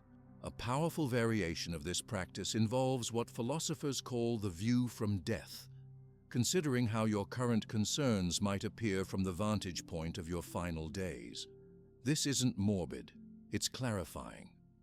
As Seneca advised, let us prepare our minds as if we'd come to the very end of life. Let us postpone nothing. When viewed from this ultimate perspective, many of our daily stresses and status concerns fade into insignificance, while our deeper values and relationships gain prominence. Questions like, will this email thread matter on my deathbed? Or, will I remember this social media slight in my final days? Help resize concerns that often consume disproportionate mental energy. David regularly used this practice during workplace conflicts that previously would consume his attention for days. After zooming out to see how small this issue is in the grand scheme, I still addressed it, but without the emotional drain. I went from spending days ruminating to handling it in hours with a clearer mind. The view from above isn't about escaping problems through philosophical detachment. It's about gaining the perspective necessary to engage with problems more effectively. Ironically, by mentally stepping back from our challenges, we become more capable of stepping toward them with constructive action. This brings us to an important distinction between the Stoic approach and toxic positivity. The view from above doesn't deny difficulties or suggest they don't matter. It acknowledges them fully while placing them in proper context. The goal isn't to feel good about bad situations, but to see them clearly enough to respond wisely. As you practice regularly, you'll develop what psychologists call psychological flexibility, the ability to shift perspectives as needed rather than becoming stuck in a single viewpoint. This flexibility becomes a meta skill that serves you across all areas of life, allowing you to zoom in for detailed engagement when necessary and zoom out for perspective when helpful. One crucial clarification: this practice isn't about invalidating legitimate feelings. If you're experiencing grief, disappointment, or frustration, expanding your perspective doesn't mean those emotions shouldn't exist. Rather, it creates space around those emotions so they inform your experience without controlling it completely. To integrate this practice into your weekly routine, consider these steps. First, schedule a specific time, perhaps Sunday evening or Monday morning, for a 5-minute perspective expansion. During this time, review your current concerns from progressively larger viewpoints. Second, create environmental triggers that remind you to shift perspective during daily challenges. Some people use the night sky as a natural cue. When feeling overwhelmed, step outside and look up at the stars for an immediate perspective reset. Third, develop a simple phrase that prompts the shift when needed, such as, "How will this look 1 year from now?" Or "Let me see this from above." This verbal cue can interrupt reactivity in the moment. The beauty of this practice is its accessibility. You don't need special equipment, extensive training, or ideal circumstances. It's available whenever you need it, during a tense meeting, a family conflict, or a personal setback. The ability to shift perspective becomes a portable tool you carry everywhere. By week 5 of practicing this technique, many participants report significant changes in how they relate to challenges. Situations that previously triggered hours or days of rumination now create only brief emotional responses. Problems aren't eliminated, but they're right-sized, allowing for more effective engagement. Remember, the goal isn't to float above your life in detached observation. The expanded perspective is valuable precisely because it informs how you re-engage with specific challenges. Like a general surveying the battlefield from a hilltop before returning to lead the troops, you gain clarity from the expanded view that makes your specific actions more effective. The Stoics developed this practice not as philosophical contemplation, but as practical preparation for life's inevitable challenges. Marcus Aurelius didn't write about the view from above to impress others with his wisdom. He used it daily to maintain clarity while facing wars, political intrigue, and personal losses. As you continue developing this practice, you'll discover that perspective shifting becomes increasingly available during moments of stress, not because you've escaped difficulty, but because you've built the capacity to see it more completely. The Stoics had a practice that initially seems dark, but is actually deeply liberating: the regular contemplation of mortality. This technique, which I call the memento mori reflection, has an almost magical effect in eliminating trivial concerns and clarifying what truly matters to you. The Stoics had a practice that initially seems dark, but is actually deeply liberating: the regular contemplation of mortality.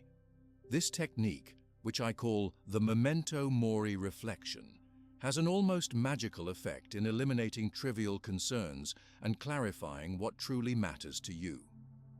Imagine knowing exactly what's important in your life, never wasting time on the trivial things that ultimately don't matter.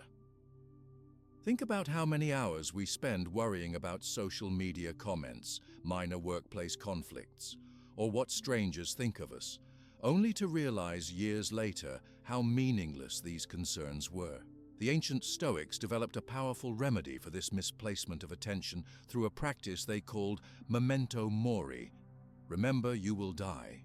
Far from being morbid or depressing, this practice served as the ultimate clarifying lens, instantly revealing what deserves our precious time and energy. Seneca expressed this perfectly in a letter to his friend Lucilius. Let us prepare our minds as if we'd come to the very end of life. Let us postpone nothing. Let us balance life's books each day. He wasn't advocating a grim obsession with death, but recognizing that awareness of life's finite nature creates an urgency to live meaningfully now. This isn't just philosophical speculation. Modern psychological research confirms the transformative power of mortality awareness. A 2017 study in the Journal of Positive Psychology found that regular reflection on life's finite nature correlates with greater life satisfaction, increased compassion, and more purposeful action. Participants who engaged in structured mortality reflection reported being less concerned with trivial matters and more committed to meaningful goals. The crucial distinction here is between morbid anxiety about death and productive contemplation of mortality. The former paralyzes us with fear, the latter energizes us with purpose. The difference lies in how we approach the reflection. The mortality awareness practice operates at 3 levels, each serving a different purpose in your daily life. The first level is the daily reminder question: if this were my last year, would this matter? This quick check takes just seconds, but can immediately redirect your attention from trivial concerns to meaningful priorities. When you find yourself stressing about a minor workplace issue or social media comment, this question instantly resizes its importance. Try it right now. Think of something that stressed you yesterday: an email, a comment, a small mistake. Now ask yourself, if I had only 1 year left, would I give this any mental space at all? Notice how your perspective immediately shifts. The second level is the weekly life alignment review. Set aside 15 minutes once a week to consider the question: am I investing my time, energy, and attention in what truly matters to me? This isn't about productivity, but about meaning, ensuring your daily actions align with your deepest values. The third level is the monthly deep reflection, a more extended contemplation of your life's temporality and meaning. This practice involves imagining your death not as a distant theoretical event, but as a reality that will eventually arrive. From that vantage point, look back at your current priorities, relationships, and how you're spending your days. I first discovered the power of this practice during a period of extreme workplace stress. I was obsessing over a conflict with a colleague, spending hours ruminating on what they said and how I should respond.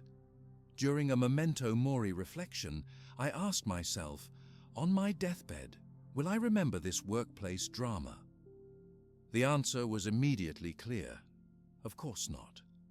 This simple question freed me from days of unnecessary mental suffering and allowed me to respond to the situation with clarity rather than reactivity. To conduct a basic memento mori reflection, find a quiet space where you won't be interrupted for 5 to 10 minutes.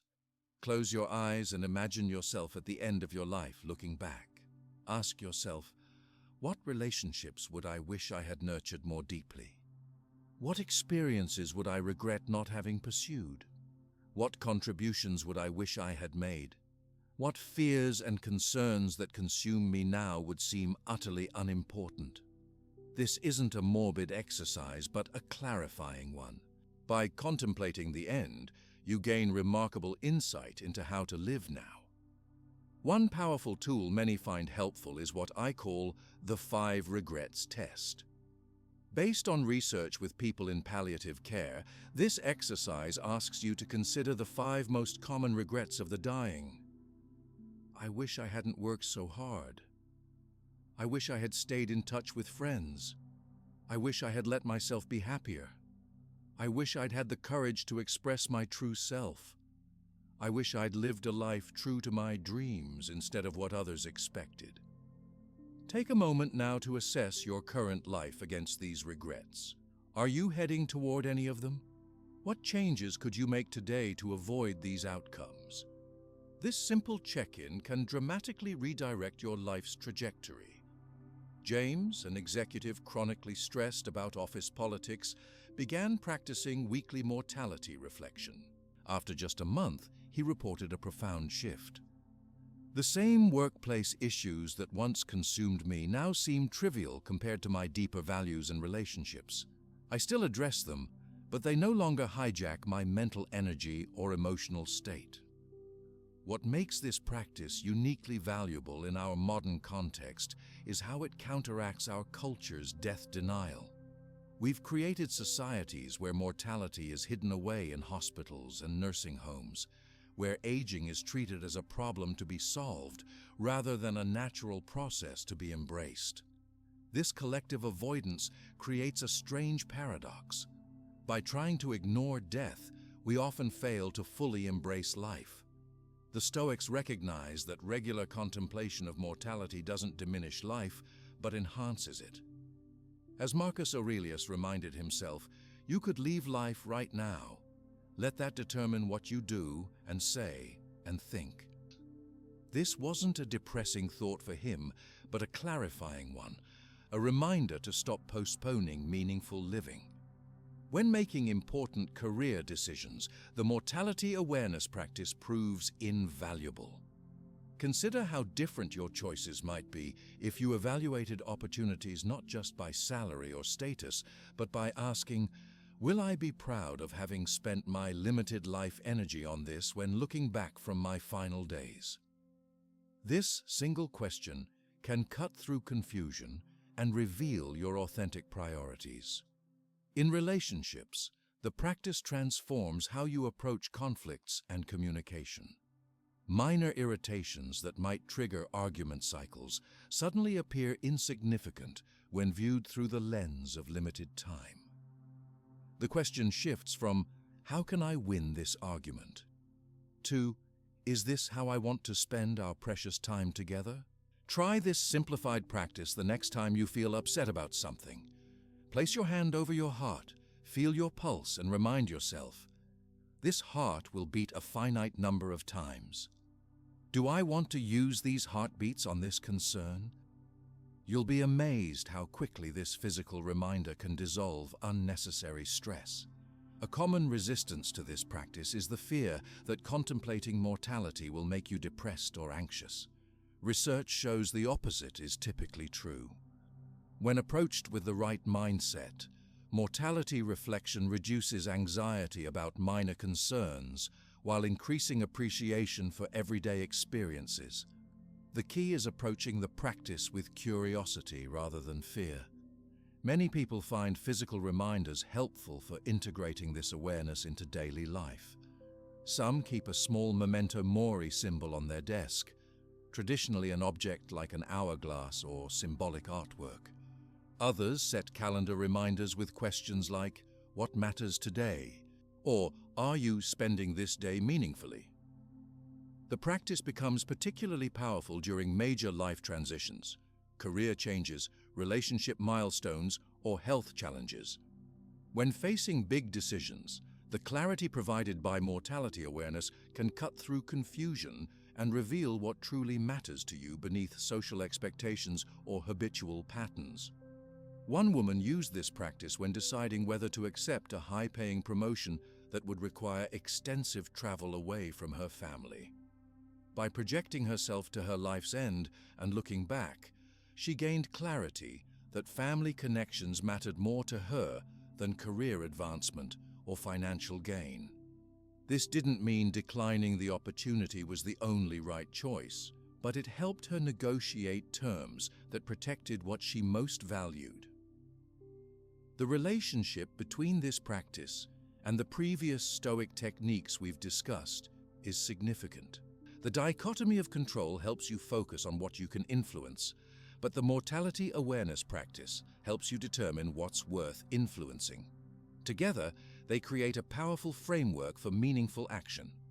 To integrate this practice into your life without it becoming overwhelming, start small. Begin with the daily question: if this were my last year, would this matter? Applied to just one concern each day. After 2 weeks, add the weekly review. After a month, try your first deep reflection. This gradual implementation builds comfort with the practice while immediately providing its benefits. A beautiful aspect of regular mortality contemplation is how it transforms your experience of ordinary moments. A simple meal with loved ones, a walk outside on a pleasant day, or a moment of laughter with friends takes on deeper significance when viewed through the lens of finitude. As Seneca noted, life is long if you know how to use it. Mortality awareness teaches us precisely this skill, how to use our time for what truly matters. The ultimate test of this practice comes when facing actual loss or serious illness. Those who have regularly contemplated mortality often demonstrate remarkable grace and presence during these challenging times, not because they've eliminated fear or sadness, but because they've developed a relationship with life's temporary nature that allows them to remain present even in difficulty. Remember, the goal isn't to become obsessed with death, but to use its reality as a lens that brings life into sharper focus. As you continue this practice, you'll likely notice unnecessary concerns falling away while meaningful priorities emerge with greater clarity. Your emotional responses to minor setbacks will diminish, while your appreciation for simple joys will deepen. By regularly contemplating your mortality, you train your attention to naturally focus on what truly matters, rather than being hijacked by the urgent but unimportant. This shift creates not morbidity, but a vibrant appreciation for the limited time we have, transforming how you experience each day. Now we come to the most transformative Stoic principle of all, what I call the love of fate principle. This practice doesn't just accept what happens, but actively embraces it as exactly what you need. Sounds impossible? Let me show you how it works.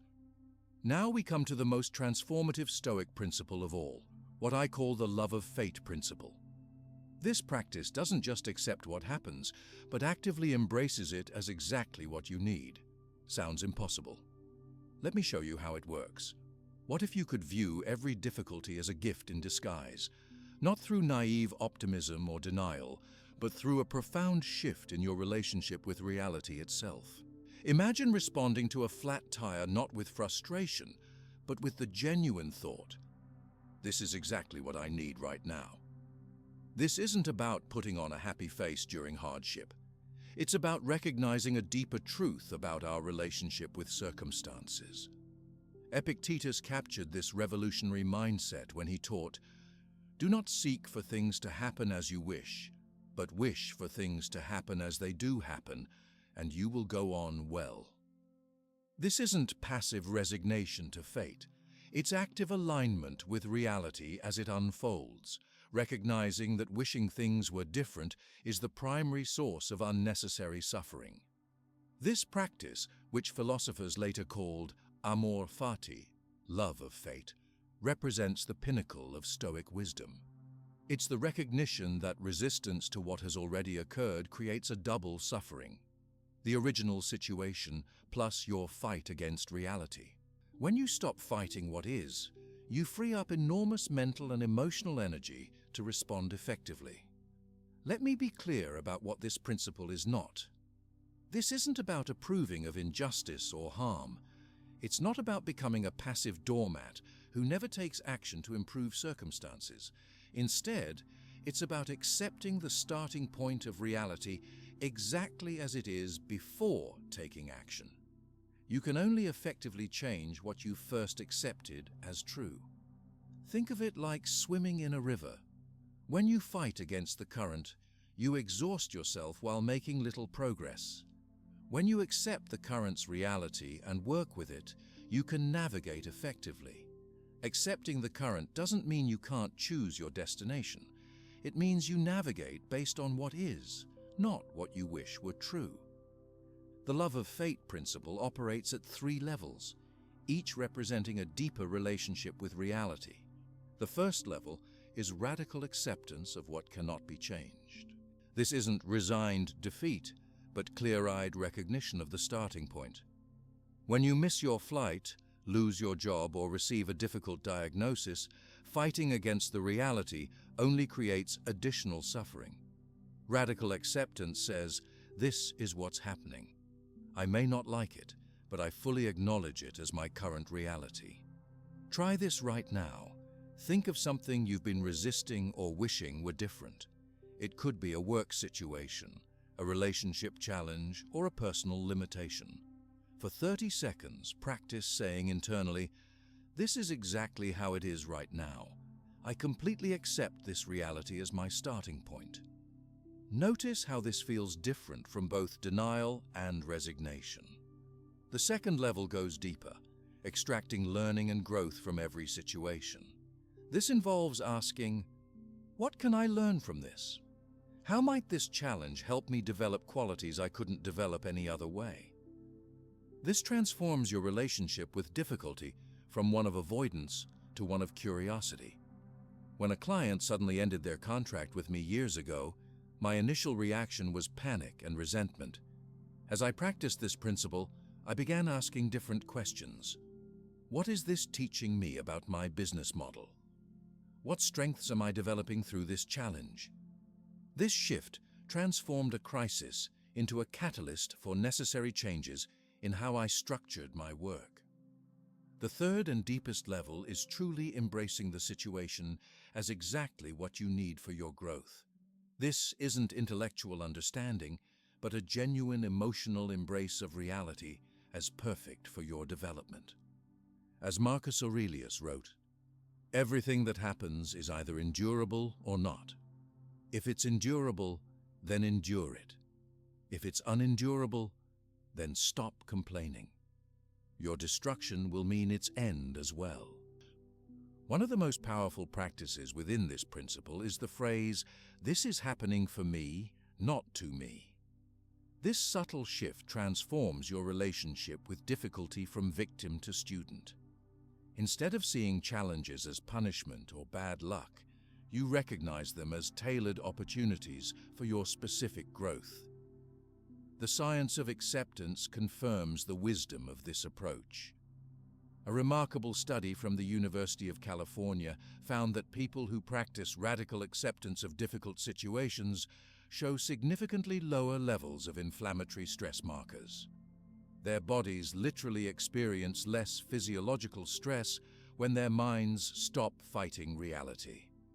Research in behavioral psychology similarly shows that acceptance-based strategies lead to better outcomes than control-based strategies when facing unchangeable circumstances. By accepting what is, you paradoxically become more capable of changing what can be changed. Rebecca applied this principle after losing her job during company downsizing. Rather than resisting the reality, she fully accepted it with the phrase, "This is happening for me, not to me." This mindset shift allowed her to approach her job search with openness rather than desperation, ultimately finding a position better suited to her skills and values. What makes this particularly powerful is how it transforms your experience of seemingly minor annoyances. When stuck in traffic, instead of the usual frustration, you might ask, "How is this delay exactly what I need right now?" Perhaps it's giving me time to listen to this podcast, or preventing me from being involved in an accident ahead, or simply teaching me patience I need to develop. This practice becomes especially valuable when facing health challenges. When dealing with chronic pain or illness, fighting against the reality often increases suffering. Acceptance doesn't mean giving up on treatment or improvement. It means starting from honest acknowledgement of current reality, which often reveals more effective paths forward. I've witnessed this transformation with clients facing serious health diagnoses. Those who practice accepting their condition as their current reality, without denial or excessive fight, often discover a paradoxical peace that actually supports their healing journey. They stop wasting energy on "why me?" and redirect it toward "what now?" To integrate this practice into your daily life, start with small annoyances, the perfect training ground for amor fati. When your computer crashes, the coffee shop gets your order wrong, or someone cuts you off in traffic, practice saying, "This is exactly what I need right now." Notice how this feels compared to your usual reaction. A powerful variation of this practice comes from Coach Steve Chandler, who suggests responding to every setback with the simple word, "good." This isn't blind positivity, but a reminder that you can derive benefit from any circumstance when you approach it with the right mindset. Spilled coffee on your shirt before an important meeting? Good. An opportunity to practice presenting without being distracted by appearance. Project deadline moved up unexpectedly? Good. A chance to focus and eliminate unnecessary elements. Flight delayed for hours? Good. Unexpected time to read, think, or connect with fellow travelers. This might feel artificial at first, but with practice it becomes a genuine response pattern that transforms your relationship with unexpected circumstances. The love of fate principle becomes particularly powerful when applied to relationships. Often, we waste enormous energy wishing others were different, more understanding, less critical, more organized, less intense. This resistance creates perpetual friction in our connections. When you apply amor fati to relationships, you start by fully accepting others exactly as they are, not as you wish they were. This doesn't mean accepting mistreatment, but it means seeing clearly who someone is rather than overlaying your expectations. From this clear-eyed acceptance, you can make better decisions about the relationship. A common misconception about this principle is that it promotes passivity or complacency. Nothing could be further from the truth. The Stoics were people of action who participated fully in society. Marcus Aurelius led armies and governed an empire. Seneca advised emperors and wrote prolifically. Epictetus built a school that influenced generations. The difference is that their actions stemmed from acceptance of reality rather than resistance to it. They understood that effective action begins with seeing clearly what is, not what you wish were true. As the modern saying goes, face reality as it is, not as you wish it to be. Try this exercise. For the next 24 hours, whenever something unexpected or unwanted occurs, practice saying, "This is happening for me, not to me," or simply, "good."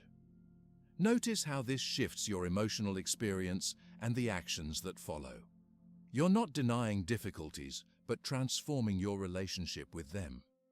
Another powerful implementation of this principle is what I call the reverse gratitude journal. Instead of only listing positive experiences you're grateful for, which is valuable, also write down one difficult experience and articulate specifically how it might be serving your development. This trains your mind to automatically search for the benefit in difficulty. The ultimate test of this principle comes during major life challenges: job loss, relationship breakdown, serious illness, or the death of loved ones.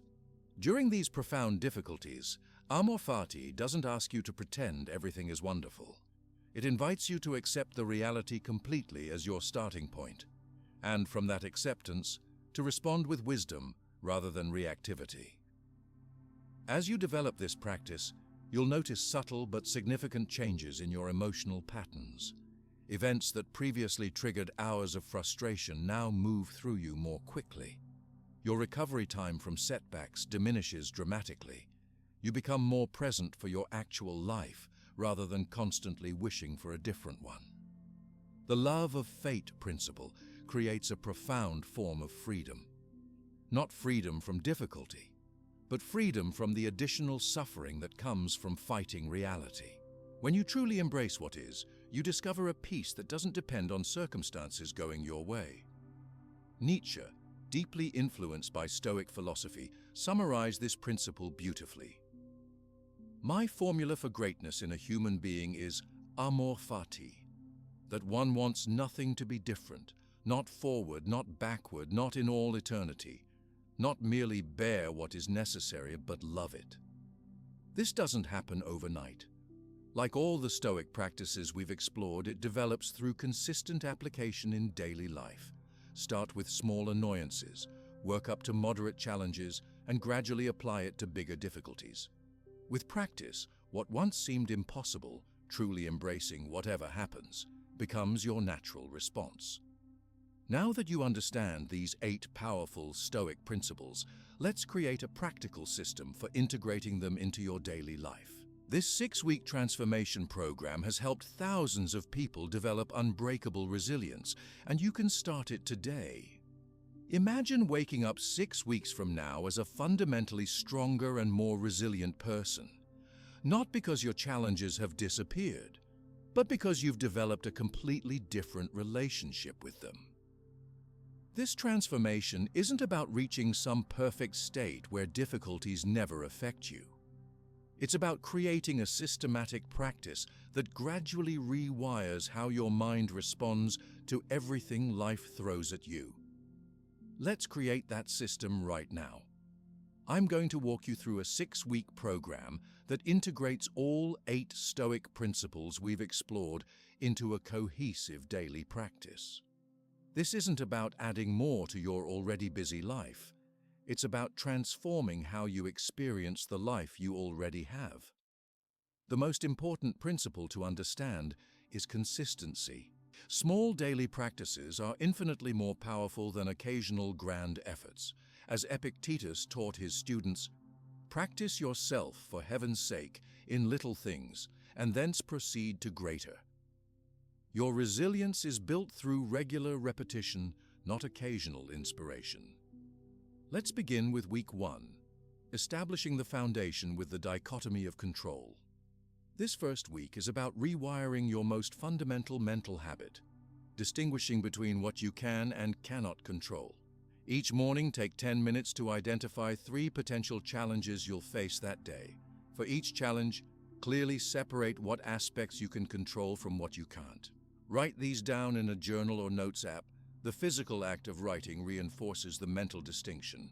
For example, if you're preparing for a job interview, you'd write, "Within my control, my preparation, my attitude, my responses, my questions, my punctuality." Outside my control, the interviewer's mood, their preconceptions, other candidates' qualifications, whether I get the job. Throughout the day, whenever you notice anxiety or frustration arising, pause and ask, am I focusing on something outside my control? If so, deliberately redirect your attention to aspects you can influence. At day's end, spend 3 minutes reviewing situations where you successfully applied this distinction and where you struggled. Try this right now. Think of something that's been causing you stress recently. Take 30 seconds to separate what aspects you can control from what you can't. Notice how this simple act creates immediate clarity. One participant, Michael, applied this practice to his anxiety about his team's performance. He realized he was spending 80% of his mental energy on uncontrollables: his boss's opinions, colleagues' work habits, and company politics. By redirecting his focus to what he could influence, his own communication, work quality, and team support, his anxiety decreased while his effectiveness improved. By day 7 of this practice, you should notice a subtle but significant shift in how you approach challenges. Less time spent in fruitless worry, more energy directed toward constructive action.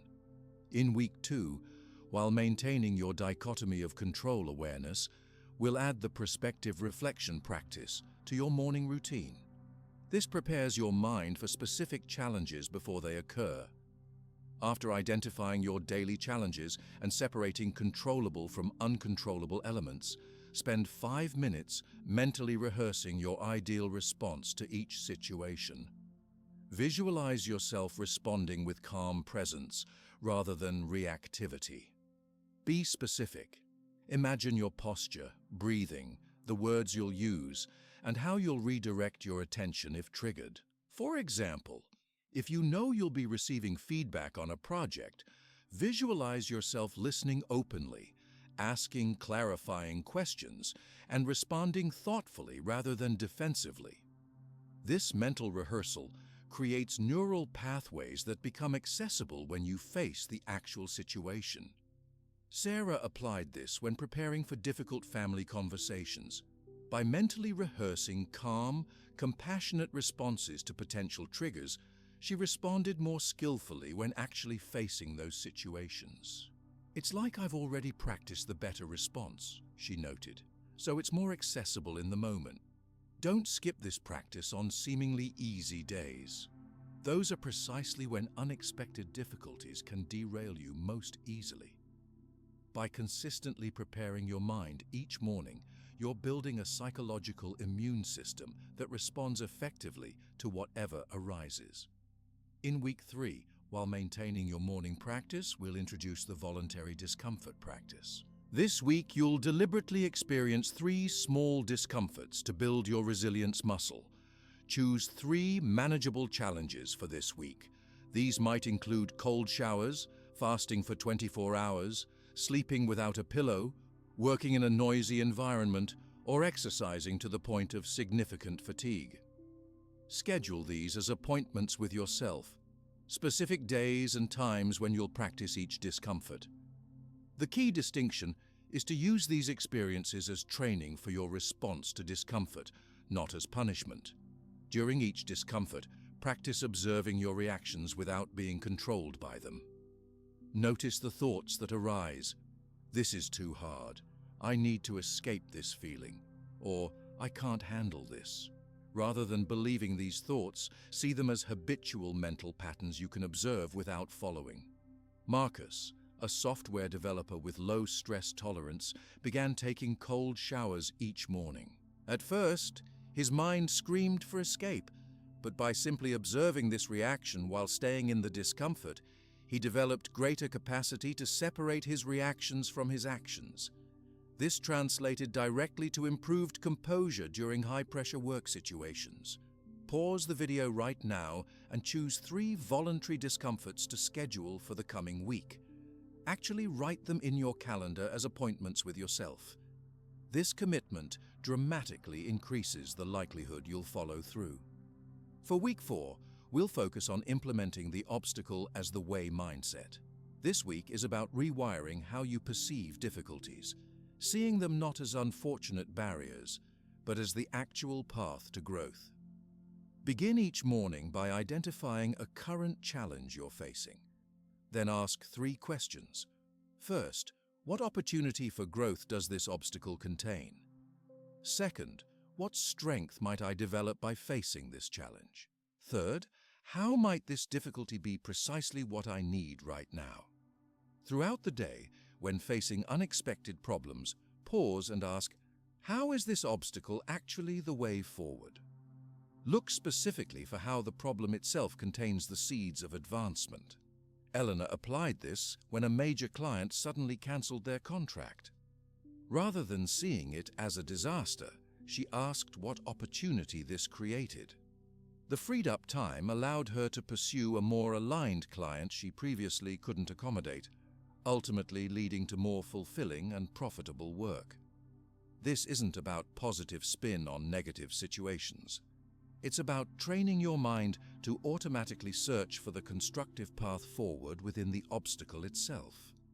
By the end of week 4, you should notice yourself becoming less reactive to problems and more curious about how they might serve your development.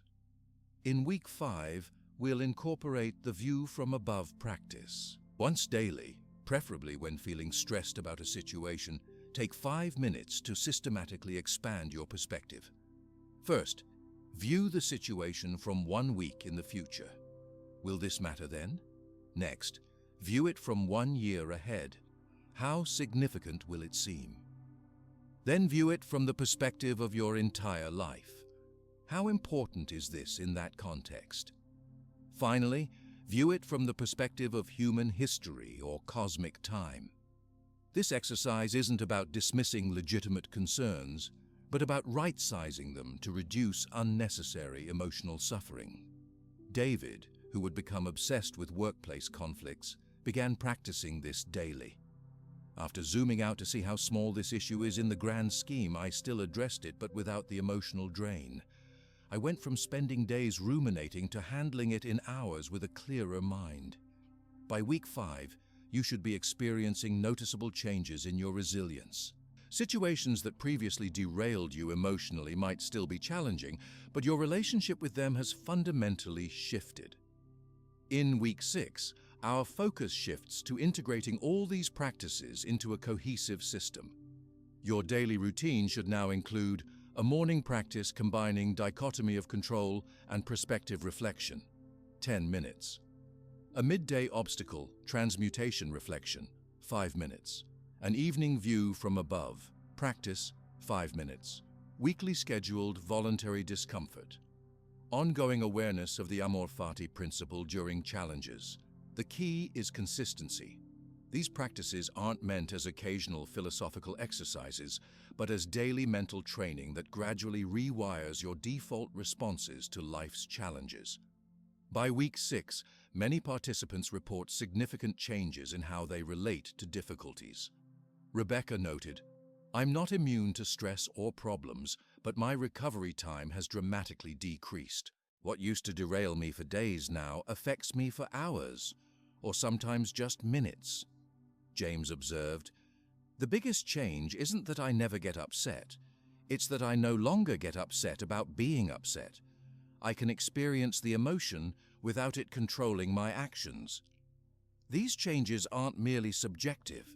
Research on similar mindfulness and cognitive reframing practices shows measurable reductions in cortisol, the stress hormone, and improvements in immune function and cardiovascular health when practiced consistently over time.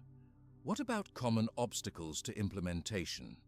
The most frequent challenge people mention is forgetting to practice, especially during busy or stressful periods, precisely when these tools are most valuable.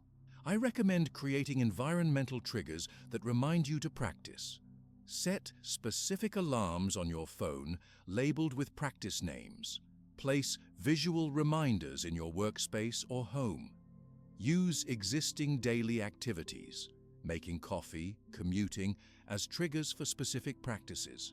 Find an accountability partner to check in with weekly. Another common challenge is resistance, the part of you that says, "I don't have time," or "this isn't working fast enough." Remember that resistance is normal and expected. When it arises, treat it as an opportunity to practice the very principles you're learning. Apply the dichotomy of control to focus on your choice to practice despite resistance. Use the obstacle as the way to see resistance itself as strengthening your commitment. How do you know if you're making progress? Look for these indicators: decreased recovery time after setbacks, reduced rumination about past events or future worries, increased ability to stay present during difficult conversations, greater willingness to engage with challenges rather than avoid them, more consistent access to perspective during stressful situations. Remember, progress isn't linear. You'll have days of remarkable clarity, followed by days when you forget everything you've learned. This isn't failure, it's the natural learning process.